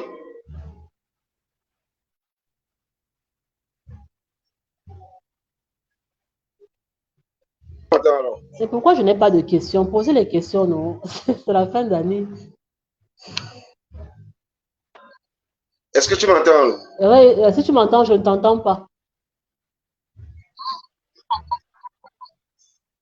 Je ne t'entends pas. Oui, je t'entends très bien. Est-ce que tu m'entends, toi? Je n'entends pas. Je n'entends pas.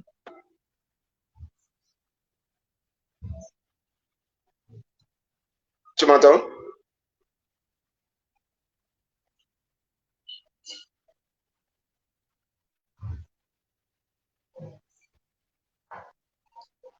Oui, tu m'entends? Est-ce que tu m'entends? Tu m'entends?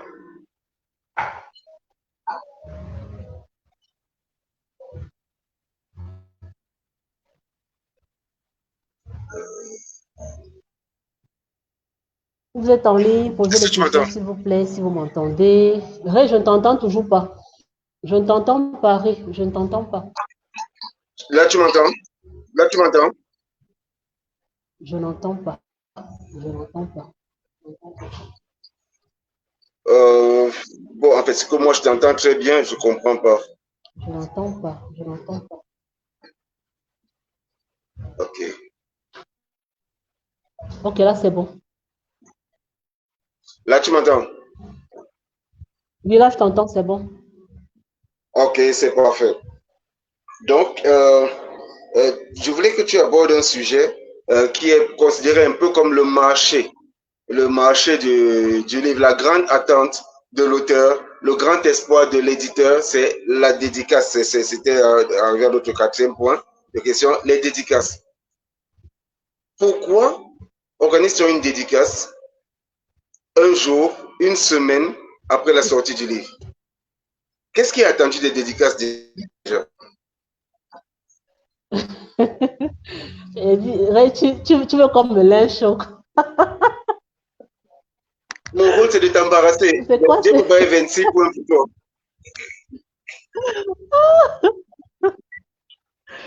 Bon, moi, bon, déjà, je ne sais pas vraiment comment est-ce qu'on peut organiser une dédicace sans que les gens n'aient même lu le livre. Parce que quand on dit dédicace, c'est quoi? C'est un échange avec l'auteur sur le livre qui a été lu. Donc, moi, je ne sais pas comment ça se passe. Hein. Je ne sais pas pourquoi cette nouvelle tendance. Et chaque jour, on dit que les tendances se font et ça s'épouse naturellement, je ne sais pas. Lorsque l'auteur est devant vous, est-ce que ça ne vous gêne pas vous-même hein, que les gens n'aient pas le contenu? Parce que c'est ça la dédicace. On vient échanger avec l'auteur. Pourquoi tel personnage a fait ceci? Pourquoi tel a fait comme ça? Pourquoi avoir choisi telle chose? Pourquoi? Sinon, on se retrouve avec des questions du genre, pourquoi vous avez écrit? Ou alors, pourquoi tel éditeur? Non. Normalement, la dédicace, c'est un échange autour du livre, du contenu du livre. Maintenant, s'il y a des ventes, OK. La dédicace n'est pas le 31, n'est pas le 31 du livre. Parce que généralement, lorsque la dédicace est passée, c'est bon, on oublie. C'est comme on dit souvent chez nous, la dernière valise. Lorsque c'est passé là, on oublie le livre. Non. Normalement, la dédicace, même si vous la faites le lendemain de l'apparition, continuez au moins avec des activités. Continuez de parler du livre. Continuez pour que ceux qui ont donc acheté le livre à ce moment-là puissent échanger réellement avec vous sur une autre, enfin, lors d'une autre dédicace, par exemple. Donc, normalement, ça ne devrait pas se faire comme ça. Je ne sais même pas pourquoi ça se fait déjà comme ça.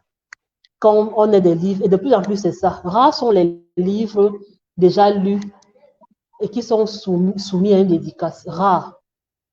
C'est-à-dire que dès que ça sort là, 4 jours de dédicace, parution, présentation, dédicace, tout. On vous balance tout. Normalement, ce n'est pas ça. Normalement. Mais vraiment, notre contexte-ci a tellement déjà posé des choses que je ne sais pas comment on va faire pour attraper ça. Je ne sais vraiment pas comment on pourra faire pour attraper ça. Et comme j'ai dit, je vous dis que j'essaie de comprendre les gens. Même si je décris ce qui est fait, j'essaie de comprendre les gens. Mais moi, ce qui me gêne souvent, c'est qu'après, on n'en parle même plus. Bon, ceux qui ont acheté des livres, là, comment ils font donc pour discuter avec l'auteur après? C'est ça, en fait. Et comme c'est le compte d'auteur, est-ce que c'est une façon de revenir rapidement sur ses frais, je ne sais pas trop. Je ne sais pas. Oui, c'est des éditeurs, les éditeurs, ils veulent rentrer dans leurs frais. Oui, c'est ça qui est gênant en fait. Et là, on se demande, et nous alors? Est-ce qu'on pense à mon lecteur? C'est le lecteur est le roi. Moi, j'ai toujours dit ça. Le lecteur est le roi. Vous pouvez organiser une dédicace, on ne vient pas. Nous, lecteurs, on ne vient pas. Le livre même, on ne l'achète pas. Est-ce qu'eux, ils pensent à nous? C'est ça, en fait. La famille sera là, la famille, les associations religieuses, les groupes de chorale, tout le monde, la famille sera là. Nous savons tous ce que la famille fait. Nous savons tous ce que tout ce monde-là fait. Nous savons tous. Ils vont venir, d'accord. Moi, j'étais à une dédicace là où il y avait une communauté des gratte-ciel, il y avait vraiment beaucoup de personnes et tout. Mais le livre est mort. On n'en parle même plus. On n'en parle plus. Pourquoi on n'en parle plus? Moi, c'est ça qui me gêne en fait dans l'histoire. C'est que, d'accord, présenter le livre dès le premier coup, vraiment, chacun fait comme il veut. On est habitué, mais quand même, faites vivre le livre après. Pour que nous autres qui avons acheté le livre, qui voulons discuter avec l'auteur après, qu'on puisse au moins discuter avec l'auteur. C'est très important. Ma fille est ici. Quand j'achète un livre à ma fille et j'ai le contact de l'auteur, elle-même d'abord, elle le sait. Dès qu'elle lit, elle fait directement un message vocal. Bonjour tonton, bonjour tante, j'ai lu ton livre, voilà, voilà, voilà. Pourquoi tu as fait mourir telle personne? Pourquoi elle a fait comme ça? Pourquoi l'enfant l'a fait comme ça? Elle échange. Par exemple, Azazou, s'il l'écoute, il peut en témoigner. Dernièrement, avec son livre Milan Mifeu, elle a causé avec Chou Azazou. Pourquoi, au niveau des chansons, là, pourquoi je n'ai pas fait comme ça? Pareil pour Solo Niaré qui vit en France et tout ça, là. Moi, je pense que c'est important, les discussions, vraiment, sur le contenu du livre. C'est très important. Et bon, voilà, faites vivre les livres aussi, même si vous faites, peu importe ce que vous faites. Vous pouvez vouloir l'argent, le pays est dur, je suis d'accord. Il faut vouloir l'argent, mais faites quand même ce qui est bien. Derrière, faites ce qui doit être fait. Je pense que c'est ça qui gêne en fait. C'est qu'il y a l'argent qui est pris, mais il n'y a pas un travail, voilà, après, de l'après qui est considéré. Très bien. Parlant précédemment, tu as parlé des bibliothécaires qui ne lisent pas, et même des bibliothèques qui sont très peu fréquentées. Maintenant, on va prendre notre point sur les bibliothèques. Tu es bibliothécaire de formation, toi aussi. Mais comment se fait-il qu'on se retrouve avec très peu de bibliothèques déjà, avec une quantité importante de livres, mais surtout une quantité très faible de livres locaux? Qu'est-ce qui se passe en général? Pourtant, nous avons de plus en plus d'éditeurs. Nous avons même 20 fois plus, 30 fois plus d'éditeurs qu'avant. Mais pourquoi nos bibliothèques n'ont que très peu de nos livres? Parfois, pour trouver nos livres, il faut aller dans des bibliothèques comme l'Institut français, l'Institut Goethe et autres choses. Mais les bibliothèques privées locales ont très peu de livres locaux. Et ça, par exemple, comment ça s'explique? Que les lecteurs n'aient pas accès justement facilement à ce contenu. Déjà, pour la dédicace, ils vont pas acheter. Maintenant, même la proposition. Et parfois, s'il faut trouver, il faut aller sur une autre plateforme qui n'est toujours pas locale, qui est YouScript. Donc, il faut aller sur YouScript maintenant, donner 100 francs et voir pourquoi cette même chose. Est-ce que parce que YouScript donne un pourcentage et les bibliothèques locales ne donneront pas de pourcentage, que les auteurs, les éditeurs n'y déposent pas de livres pour la lecture? Ils se fait connaître parce que ces bibliothèques sont quand même fréquentées. Nous avons la Maison des Savoirs ici à Yaoundé, à Etoudi, qui est très fréquentée. Mais quand on arrive, combien de livres locaux on rencontre? Nous avons mis sur pied quelque chose pour que les auteurs qui passent par là déposent leurs livres, et c'est un système qui marche déjà. Mais je veux dire, pourquoi de façon globale, on a d'abord très peu de bibliothèques et surtout très peu de bibliothèques fournies en livres locaux? Bon, sur le plan du nombre de bibliothèques, rien de but, tu ne vas pas me mettre dans les problèmes.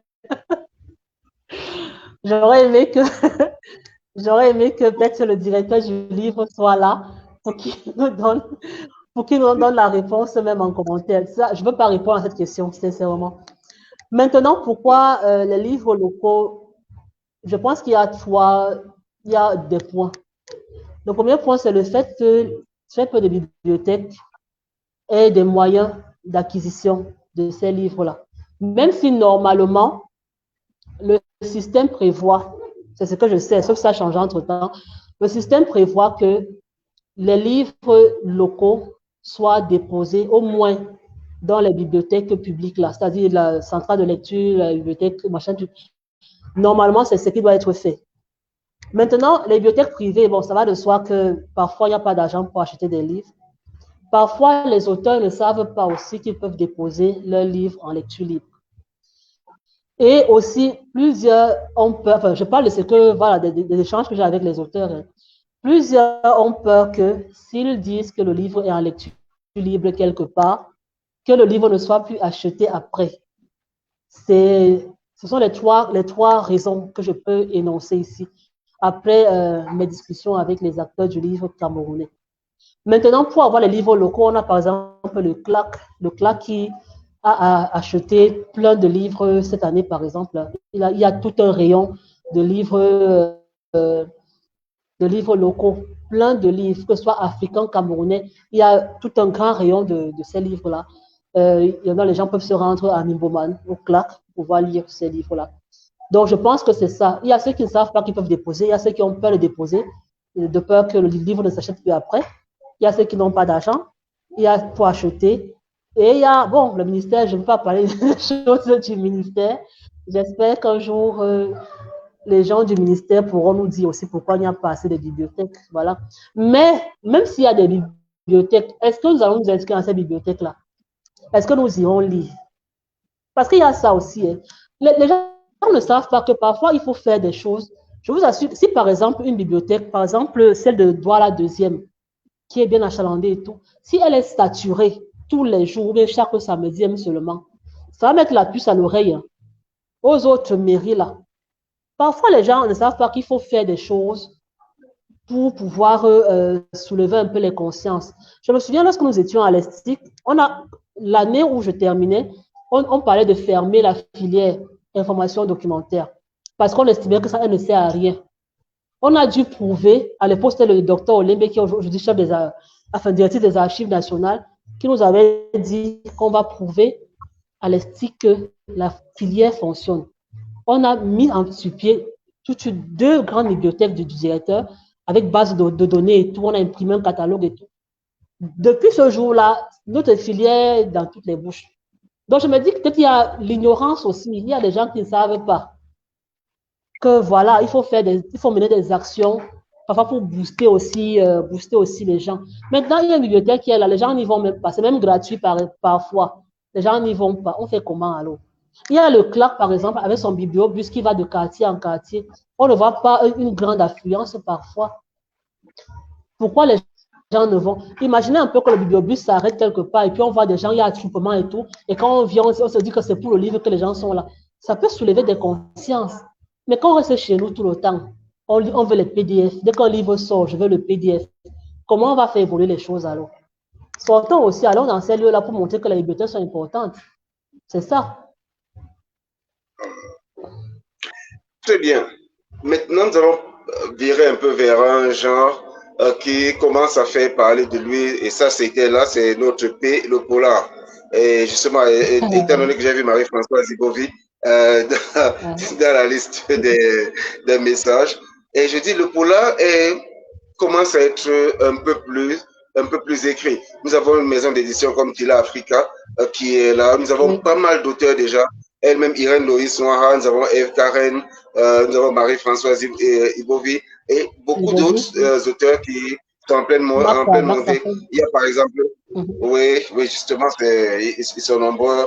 Donc, maintenant, le polar et l'Afrique, comment... Oui, je ne vais pas te poser la question. J'ai posé la question à Marie-Françoise déjà le week-end dernier. Mais toi, comment tu lis le polar africain? Est-ce que déjà une idée de polar africain dans notre contexte, c'est possible? C'est vrai que moi, l'expression polar africain me gêne souvent. C'est vrai que je ne te l'ai jamais dit, mais je te le dis en direct. Tu as voulu m'embarrasser, je t'embarrasse aussi.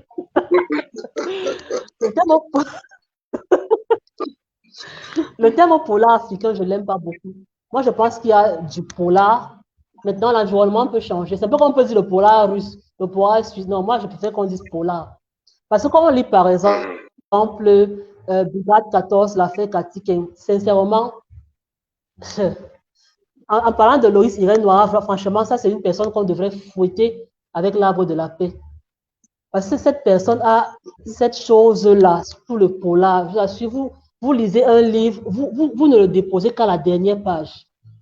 Parce qu'il y a du suspense. Elle ne parle pas, elle parle des choses de Kribi, là, Kribi au Cameroun. Elle décrit tellement bien les choses et tout. Moi, je pense qu'on parle juste de polar, hein, polar africain. Je ne sais pas pourquoi, je n'aime pas trop l'expression. J'ai l'impression que ça nous catégorise comme d'habitude. Je ne sais pas, ça nous met de côté comme d'habitude. Je n'aime pas trop. Franchement, pour moi, c'est polar. On fait du polar, on écrit. Chaque chose, il y a des règles, en fait. Tant qu'on suit les règles, je pense que l'environnement ne devrait pas influencer le genre littéraire. Tant qu'on suit, si tu as écrit et que c'est un polar, d'accord, c'est du polar. Maintenant, ce qui est à l'intérieur, là, on découvre. Si tu vis au Cameroun et tu me parles de la France et que c'est décrit un genre, je ne vais pas te dire que tu as écrit du polar africain en France. Pour moi, voilà, je n'aime pas trop l'expression, tu vois. Voilà, par exemple, Marie-Françoise Ibovi qui vit en France, mais qui est congolaise. Le cadavre du fleuve se passe au Congo, tu vois. Est-ce qu'on va dire polar africain du Congo, mais je n'aime pas. Un polar congolais. Je n'aime pas l'expression. Je pense que le polar... Oui, et ce qui est bizarre, c'est que les femmes écrivent beaucoup plus du polar. Et qu'est-ce qui se passe? Les hommes, là, qu'est-ce qui se passe? Les femmes, enfin, jusqu'ici, il y a plus de femmes qui écrivent du polar. Il y a j'oublie son nom, elle est gabonaise aussi, qui a écrit dernièrement. Il y a beaucoup de femmes, en tout cas en Afrique, qui écrivent du polar. Beaucoup, beaucoup, beaucoup. Est-ce que c'est comme pour Agatha Christie qui écrivait pour ne pas tuer, pour ne pas tuer?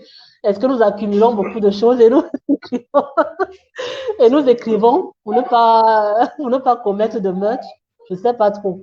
Mais bon, ça s'implante très bien. Et quand tu as discuté avec Marie-Françoise Ibovi ou Irène Loïs Noir, tu commences à craindre un peu les personnes qui écrivent le polar. Parce qu'il y a toujours quelque chose, quelque part là, qui est très inquiétant. Oui, il y a toujours quelque chose. Il y a toujours quelque chose. Et tu vas voir, les principaux personnages sont toujours des femmes, que ce soit chez Irène ou chez Marie-Françoise. Et quand tu leur poses la question, c'est toujours ça, c'est toujours, je voulais montrer que la femme peut commander. La femme peut. Bon, c'est vrai qu'on peut commander, hein, vraiment. Mais bon, voilà. Est-ce qu'on écrit pour ne pas commettre de meurtre comme Agatha Christie? Je me pose la question. Mais ça s'implante très bien. Et c'est vraiment bien écrit. Ça, vraiment chapeau à ceux-là. Chapeau. Oh, vraiment chapeau et chapeau parce qu'on parle de qualité, qui est ça, c'est le point 17 de notre. La qualité. Beaucoup de gens, tu te souviens quand nous avons commencé le projet Quality Book, livre de qualité, il y a qui nous ont dit que ça ne marcherait pas. Oui. Il y a des gens qui ont dit que c'était une affaire de blanc. Et ça, c'était encore scandaleux qu'on dise que la qualité est une affaire de blanc. Donc, ils nous disaient que c'est une affaire de blanc, vous êtes ceci. Oui, mais maintenant, on atteint un stade où, tu l'as dit tout à l'heure, on a peur de faire lire nos livres à nos enfants. Pourtant, on voudrait que nos enfants sachent qui sont nos auteurs, les auteurs d'aujourd'hui. Quand on était petit, on connaissait Victor Hugo, on connaissait Lamartine, on connaissait tous les autres, ça depuis l'école primaire. Maintenant, nous avons des enfants au collège qui ne peuvent même pas citer un auteur camerounais, si ce n'est Mongo Betty, ou encore on va dire Pabé Mongo, un peu vaguement, Jaele, encore moins Moutlon, des gens. Mais ce sont ces noms-là qui seront cités. Maintenant, quand on va arriver sur la question de la qualité, et ça, c'est vrai que tu as parlé de volonté, mais j'aimerais que tu reviennes un peu sur un certain type de point. Qu'est-ce qu'il faut finalement pour qu'il y ait de la qualité? Est-ce qu'il faut une dictature dans le domaine du livre où on se dit, il y a une commission qui regarde toutes les parutions et on va dire aux éditeurs, toi, tu n'es plus là. Toi, tu n'es plus là. Je vais raconter ce petit truc d'un de nos éditeurs qui est arrivé en Allemagne et à qui on a demandé de remballer parce que ses livres n'étaient pas de qualité. Ça c'est arrivé à un éditeur d'ici. On a demandé de remballer lors du salon. Là-bas, on a demandé de remballer. Oui, oui, on lui a demandé de remballer parce que le public, les visiteurs se sont plaints que les livres étaient de mauvaise qualité, qu'il y avait des fautes partout et ceci. Et là, on se pose des questions. Qu'est-ce qu'il faut pour ne plus vivre un certain type d'embarras? Parce que maintenant, ce n'est peut-être plus aussi public que ce qui était arrivé à cet éditeur, mais ça continue d'arriver. Il y a des livres qui sont déposés Oui, pour des concours et qui ne sont jamais lus effectivement. parce qu'on dit Oui. clairement que ça, ce sont de mauvais livres. On ne peut même pas déjà les lire, donc on ne peut pas les ouvrir parce que la qualité n'y est pas. Qu'est-ce qu'il faut en définitive pour soigner le livre? Est-ce qu'on doit interdire certaines publications après le livre est sorti? Est-ce qu'il faudrait une commission quelque part dans chaque pays où on dit, OK, quand les livres paraissent, vous nous soumettez vos livres, ou alors vous soumettez les BAT, parce que n'attendons pas la sortie des livres, les gars auront beaucoup dépensé à l'impression et autres. Donc peut-être il faudrait soumettre des BAT, qu'on les lise et qu'on dise aux éditeurs, non mais ceci, nous avons des enfants, vous avez des enfants qui vont à l'école. Et si vos livres, même vos enfants ne peuvent pas les lire, j'ai eu un ami quelque part, je ne citerai pas, et je lui avais demandé s'il pouvait faire lire ses livres à ses enfants, à ses propres enfants, parce qu'il m'avait demandé d'être indulgent. Il y avait une autre, on ne peut pas être indulgent. Maintenant, toi, est-ce que tes enfants, tu peux les laisser lire tes livres dans l'état où moi je les ai lus? Il était embarrassé. Mais pourquoi tu veux donc vendre ça aux autres? Donc finalement, qu'est-ce qu'il faut pour qu'on arrive aussi à un stade où on ne parle même plus de livres de qualité. On parle de livres tout simplement. Parce que ça commence à être apaisé déjà. Avec le temps, les années qui passent, qu'on parle toujours de livres de qualité.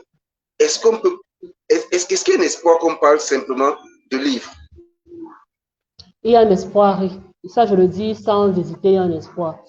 Avant d'arriver au BAT, je vais m'adresser aux auteurs. C'est le droit, le compte d'auteur qui prime, d'accord. Lorsque vous déposez votre texte, première des choses, ils doivent se armer de patience.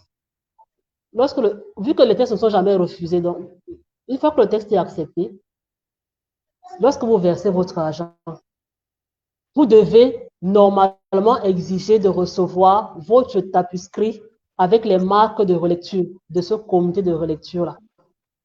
Une fois que le document est, vous devez retravailler le texte avec le relecteur ou avec le comité tout entier. Une fois que c'est fait, vous-même, vous devez retravailler votre texte en fonction de ce qui a été fait à la relecture ou avec l'atelier avec le comité en question. Lorsque le BAT revient, enfin, lorsque tout est clair, que le BAT vous revient, ne dites plus que l'éditeur sait ce qu'il fait. Non, il y a toujours un problème.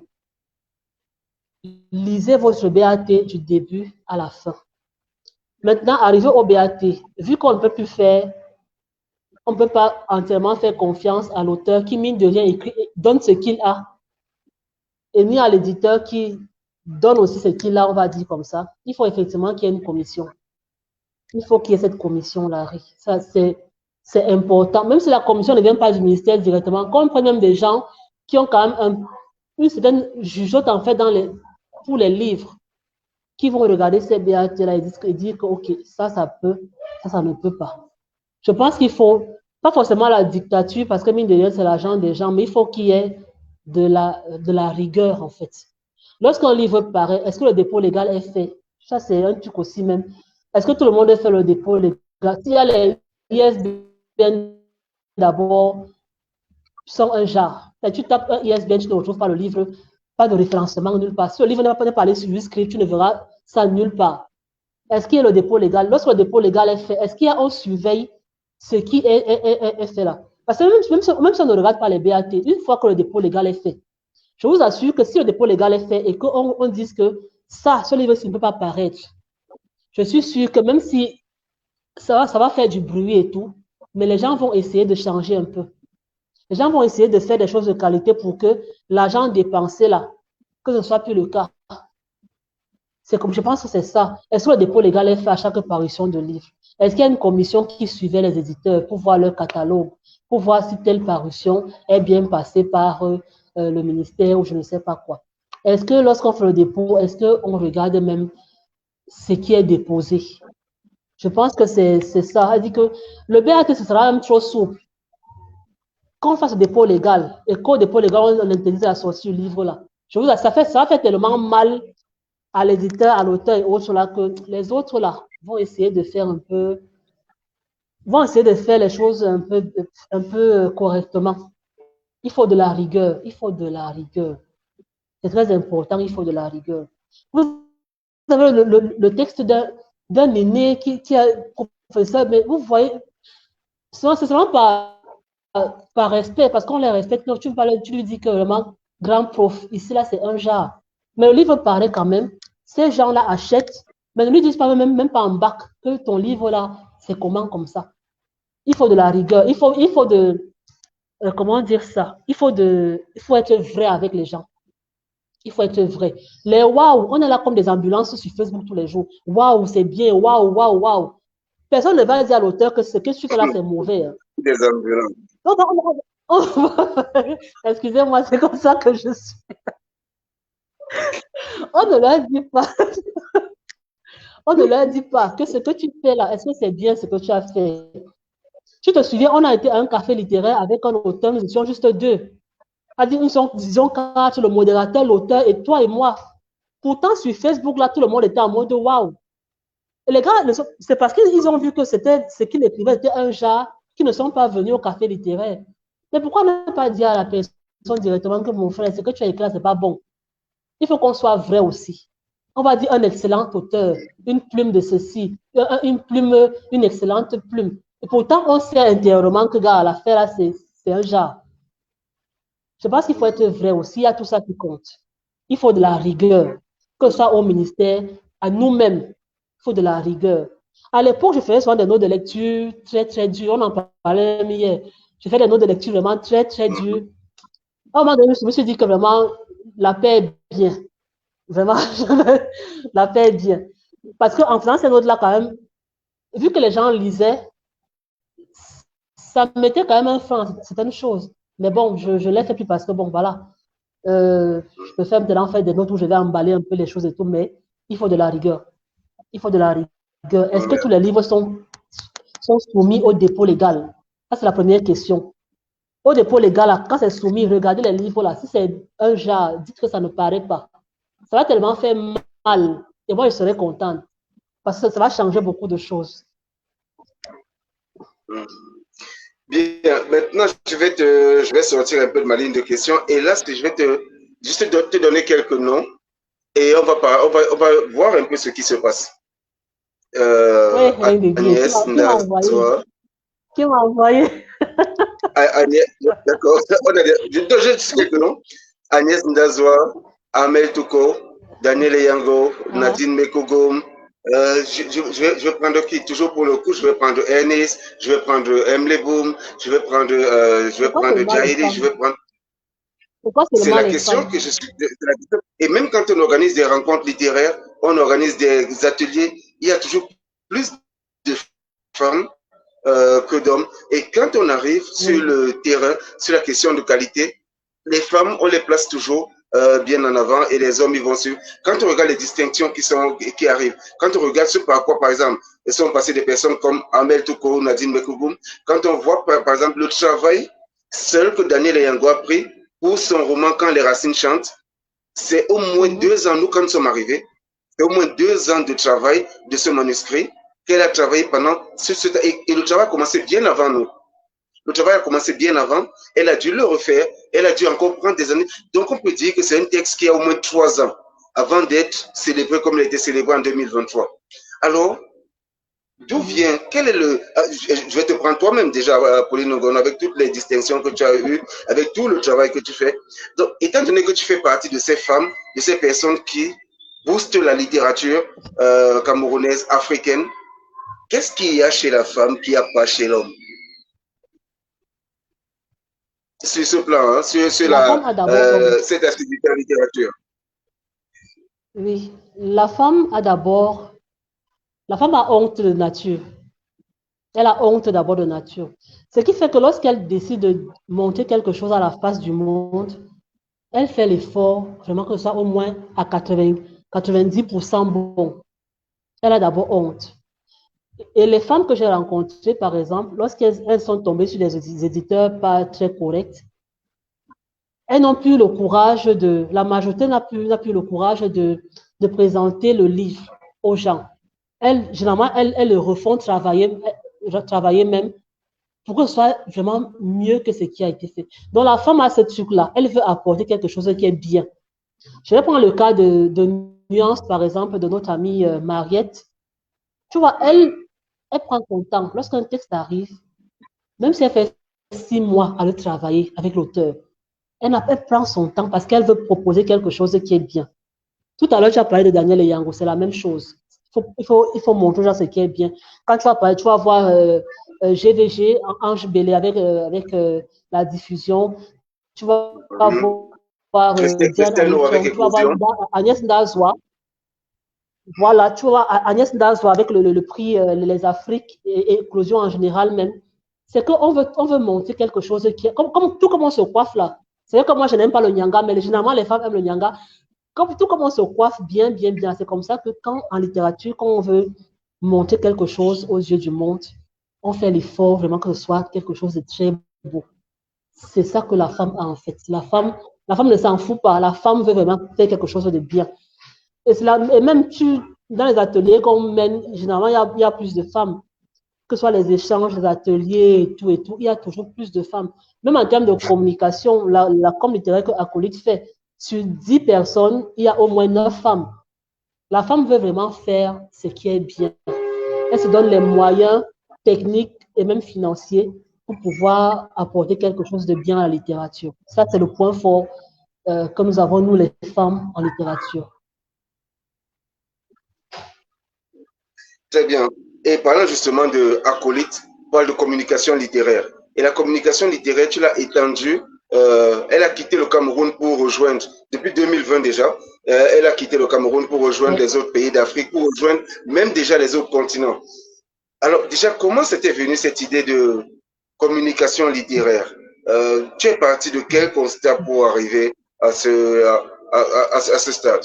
Bon, je peux dire que je sais, mais bon, ouais, j'aimerais savoir encore. Ok. Quand j'étais en bibliothèque, je me suis rendu compte que les gens on ne savait même pas quel livre il y avait à la bibliothèque. Donc, j'ai commencé en bibliothèque, c'est-à-dire je filmais des livres dans les rayons, je postais sur Facebook et je disais aux gens, voilà, vous pouvez trouver ça à telle bibliothèque et tout ça là. Et après, sur Facebook, je me suis rendu compte que il n'y avait pas que les livres de la bibliothèque qu'il fallait présenter aux gens. Il y avait des livres qui paraissaient et il y avait juste vient de paraître et tout ça là, mais on n'en parlait pas. Alors voilà, ça a commencé comme ça. À l'époque, je ne savais même pas utiliser Facebook. Hein, j'ai commencé à utiliser vraiment Facebook en 2016. Ça me dépassait en fait. Tu sais pourquoi? Ça me dépassait à utiliser. Donc, j'avais souvent peur de faire des publications que les gens n'allaient peut-être pas voir ou je ne sais pas quoi. Donc, en 2016, je n'étais pas encore claque. J'ai commencé à le faire. C'est-à-dire, je publiais. C'était vraiment des publications intempestives. Au point où on me disait que mais tu publies beaucoup et tout ça. Là, je dis que mais c'est comme ça. Je voulais faire connaître les gens. Je voulais qu'on sache ce que les gens font. Il y a tellement de belles choses qui étaient faites, des livres qui paraissaient et tout ça. Je voulais à tout prix dire aux gens, c'est-à-dire, si on parle de commérage, ça c'est mon commérage là-bas. Dis aux gens que, gars, il y a un truc qui est sorti là-bas, il y a telle personne qui fait telle chose, il y a telle initiative là-bas, ça c'est mon commérage à moi là-bas. C'est comme ça que j'ai commencé avec la com littéraire. Maintenant, en 2020, lorsque je te rencontre notamment avec Carole et que le projet ONOAN est lancé, vu qu'il y avait la phase comme littéraire, ça m'avait intéressé, j'ai dit ok, pourquoi pas, on lance la chose et tout.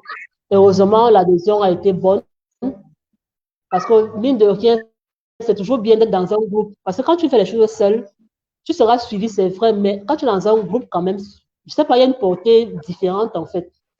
On a commencé avec les Camerounais et tout, mais je voyais comment les autres m'écrivaient, Madame Pauline, est-ce que vous pouvez aussi, est-ce que vous pouvez aussi, est-ce que vous pouvez aussi. Et là, j'ai commencé avec les autres aussi. J'ai commencé à parler juste de leur livre comme ça, sommairement. Mais après, je me suis dit que mais il faut qu'on sache même qui écrit ces livres-là. Et là, on a commencé avec les lives, avec des interviews, avec tellement de choses, avec les trucs en présentiel, c'est-à-dire les cafés littéraires en présentiel et tout ça là. Jusqu'à ce que, bon, maintenant, Onwan a pris une autre direction qui peut-être aura toujours la communication littéraire après, mais pour l'instant, c'est une autre direction qui a été prise là-bas. Vu que moi, c'est mon truc, en fait, j'aime faire ça. Je ne pouvais pas rester attendre Et donc là, on a créé, je dis on parce qu'il faut que les gens sachent hein, que tu es à la base même de Acolyte. Parce qu'avant que je ne crée Acolyte, je t'ai demandé ton avis et tout ça là, pour pouvoir le faire. Et les gens ne savent même pas que mon premier logo, c'est toi qui l'avais conçu. C'est toi qui m'avais donné des indications pour concevoir ce premier logo-là. Donc, on a créé Acolyte, où on a mis des services. À la base, je voulais faire une agence de communication littéraire. Mais je me suis rendu compte que c'était un peu trop, c'était réductif en fait, vu les différentes compétences que j'avais. Et après, je me suis dit que non, il fallait que j'ajoute autre chose. J'ai dit que bon, on va commencer par l'association. C'est pour ça qu'Acolyte aujourd'hui est plutôt une association qu'une agence, avec les différents services qui sont indiqués. Donc, la com littéraire, pour moi, c'est très nécessaire. C'est vraiment nécessaire pour pouvoir faire connaître aux autres pays, aux autres acteurs du livre, ce que nous faisons chez nous, ce qu'on fait en Afrique, ce qu'on fait même ailleurs. C'est pas la com littéraire que, par exemple, j'ai rencontré virtuellement, c'est vrai, Angélique Leroy, qui vit en France aujourd'hui, et plein d'autres. Les Solo Niaré, les Carmen Todonou, tout ce monde-là, c'était via cette com littéraire-là. Parce qu'en 2020, 2021-2020, nous avons pris en charge sur ONUAN le concours Miss Littérature Afrique, vraiment en charge, et c'est par ce biais-là que j'ai connu un peu tout ce monde-là. Donc, la com littéraire, pour moi, c'est mon commérage à moi, en fait. Ça, c'est mon commérage à moi. J'estime que les gens devraient être connus. Maintenant, il y a des gens qui ne savent pas le faire, donc mon apport dans ce sens-là est aussi, comment dire ça, est aussi important. Je vais dire ça comme ça, est aussi important. Maintenant, pour ceux qui ne savent pas le faire, vous savez que ce n'est pas toujours évident de faire des choses, surtout qu'on n'a pas cette passion-là. Bon, vous avez quand même vos Facebook, vous avez vos pages Facebook, vous avez vos comptes Facebook, vous avez vos comptes sur les différents réseaux sociaux, vous pouvez le faire vous-même. C'est-à-dire quoi? Lorsque votre livre paraît, vous en parlez, chacun en parle sur sur ces différentes pages. Vous postez des choses qui ont été faites, des articles qui ont été faits sur ce livre-là. Vous postez des arrêts et revenus. Vous postez des notes de lecture qui ont été faites et tout ça là. Pour que je ne t'entends pas, je ne t'entends pas, pour que votre livre soit un peu plus connu. Ok, voilà. Donc la com, c'est comme ça m'est venu parce que j'avais ce besoin-là de faire connaître les gens. Je sais que je ne t'entends pas. d'accord. Et là, tu m'entends déjà? Tu m'entends? Je n'entends pas. Euh, Là, je sais plus tout ce que je vais faire. Audio. Si.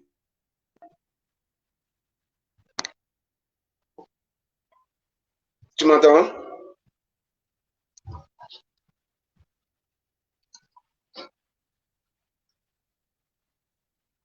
Je t'entends pas. Je t'entends pas. Je Bon, t'entends pas.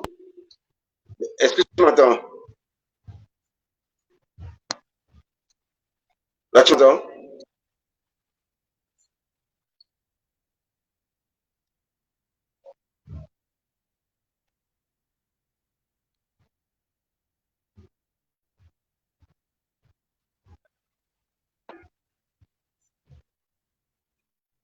Tu m'entends toujours pas?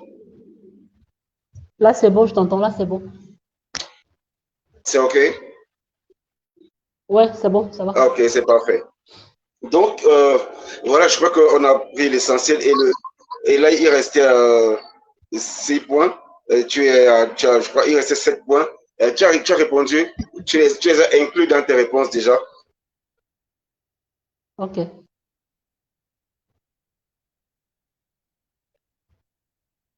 Donc, ce qui compte est les divers réseaux d'amélioration, les diverses voies pour pouvoir améliorer notre livre. C'était donc à toi, Pauline Ongono, la scène littéraire de A à Z.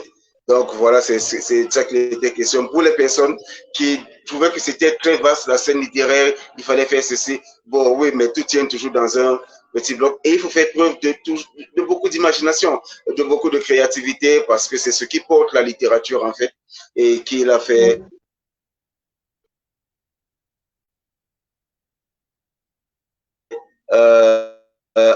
avancer vers d'autres sujets. Il fallait retenir d'aujourd'hui. Donc, Pauline Ngono, comme nous allons fermer, ton dernier mot, je vais te poser quel était l'auteur qui t'a marqué. Oui, voilà les problèmes.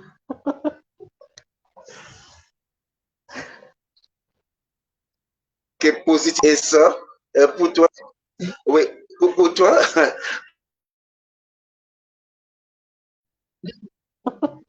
Pour toi, c'est en 2023. Oui, Je ne vais pas te demander le pire livre que tu as lu, c'est ce que j'ai envie de te demander en fait. J'ai envie de te demander quel est le pire livre que tu as lu en 2023. Oui, c'est ça ma vraie question. Je vais demander qu'est-ce quelle est la pire des choses qui sont arrivées en 2023. En 2023. Attends, je classe les choses. Comment tu ne La réponds pire pas? des choses.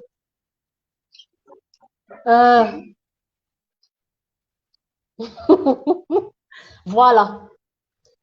Dernièrement, j'ai trouvé une place à quelqu'un quelque part pour sa dédicace, un lieu qui est très prisé et tout. Le bon monsieur a fait sa dédicace et tout s'est bien passé. Mais bizarrement, quelques jours après, on se croise et le gars me snob. S'il suit, il va se le reconnaître. Bon, je ne sais pas ce que les gens veulent. J'ai les auteurs sous la main, j'aurais pu donner cette place à ces auteurs, mais j'ai quand même donné la place au bon monsieur. Et le gars a choisi de me... Même pas un merci, même pas un message. Hein. Non. Le gars a choisi de me snober. Ça, c'est une des choses... Je crois que c'était la seule chose de pire qui m'est arrivée en littérature cette année. Genre, tu regrettes d'avoir aidé quelqu'un. Oh, ça, c'est un truc que je ne veux pas justement faire, regretter d'avoir aidé quelqu'un. Ça, c'est... Je crois que c'est la seule chose. Hein, je vais ne même plus en parler. Ça passe avec 2023. C'est parfait. Nous allons nous quitter sur ce pays parce que... Oui, bien sûr. Donc, il y a tellement de belles choses qui se sont produites, énormément. Donc, nous allons retenir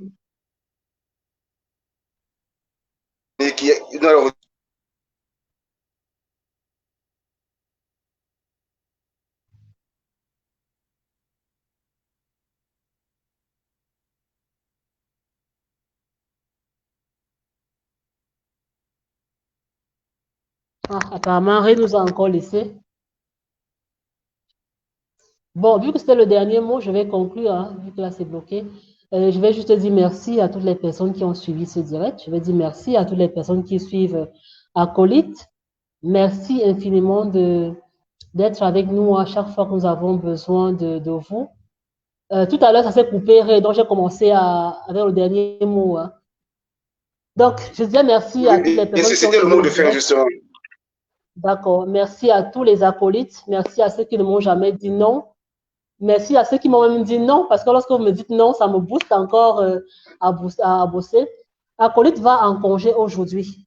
Vraiment, on a besoin de se reposer. Donc, nous allons revenir le 12 janvier, encore plus fort, avec encore plus de perspectives, avec encore plus de choses pour la littérature. Donc, merci infiniment et j'espère que nous allons tous nous retrouver en 2024 avec des intentions un peu plus saines, avec une édition un peu plus saine, avec des auteurs qui seront un peu plus patients, avec des gens qui voudront lire et des gens qui voudront vraiment que l'on lise leur livre. Donc, merci infiniment à tous. Et merci à Ray, Aubin, Nadine, Jean-Michel, vraiment ma famille littéraire, merci infiniment.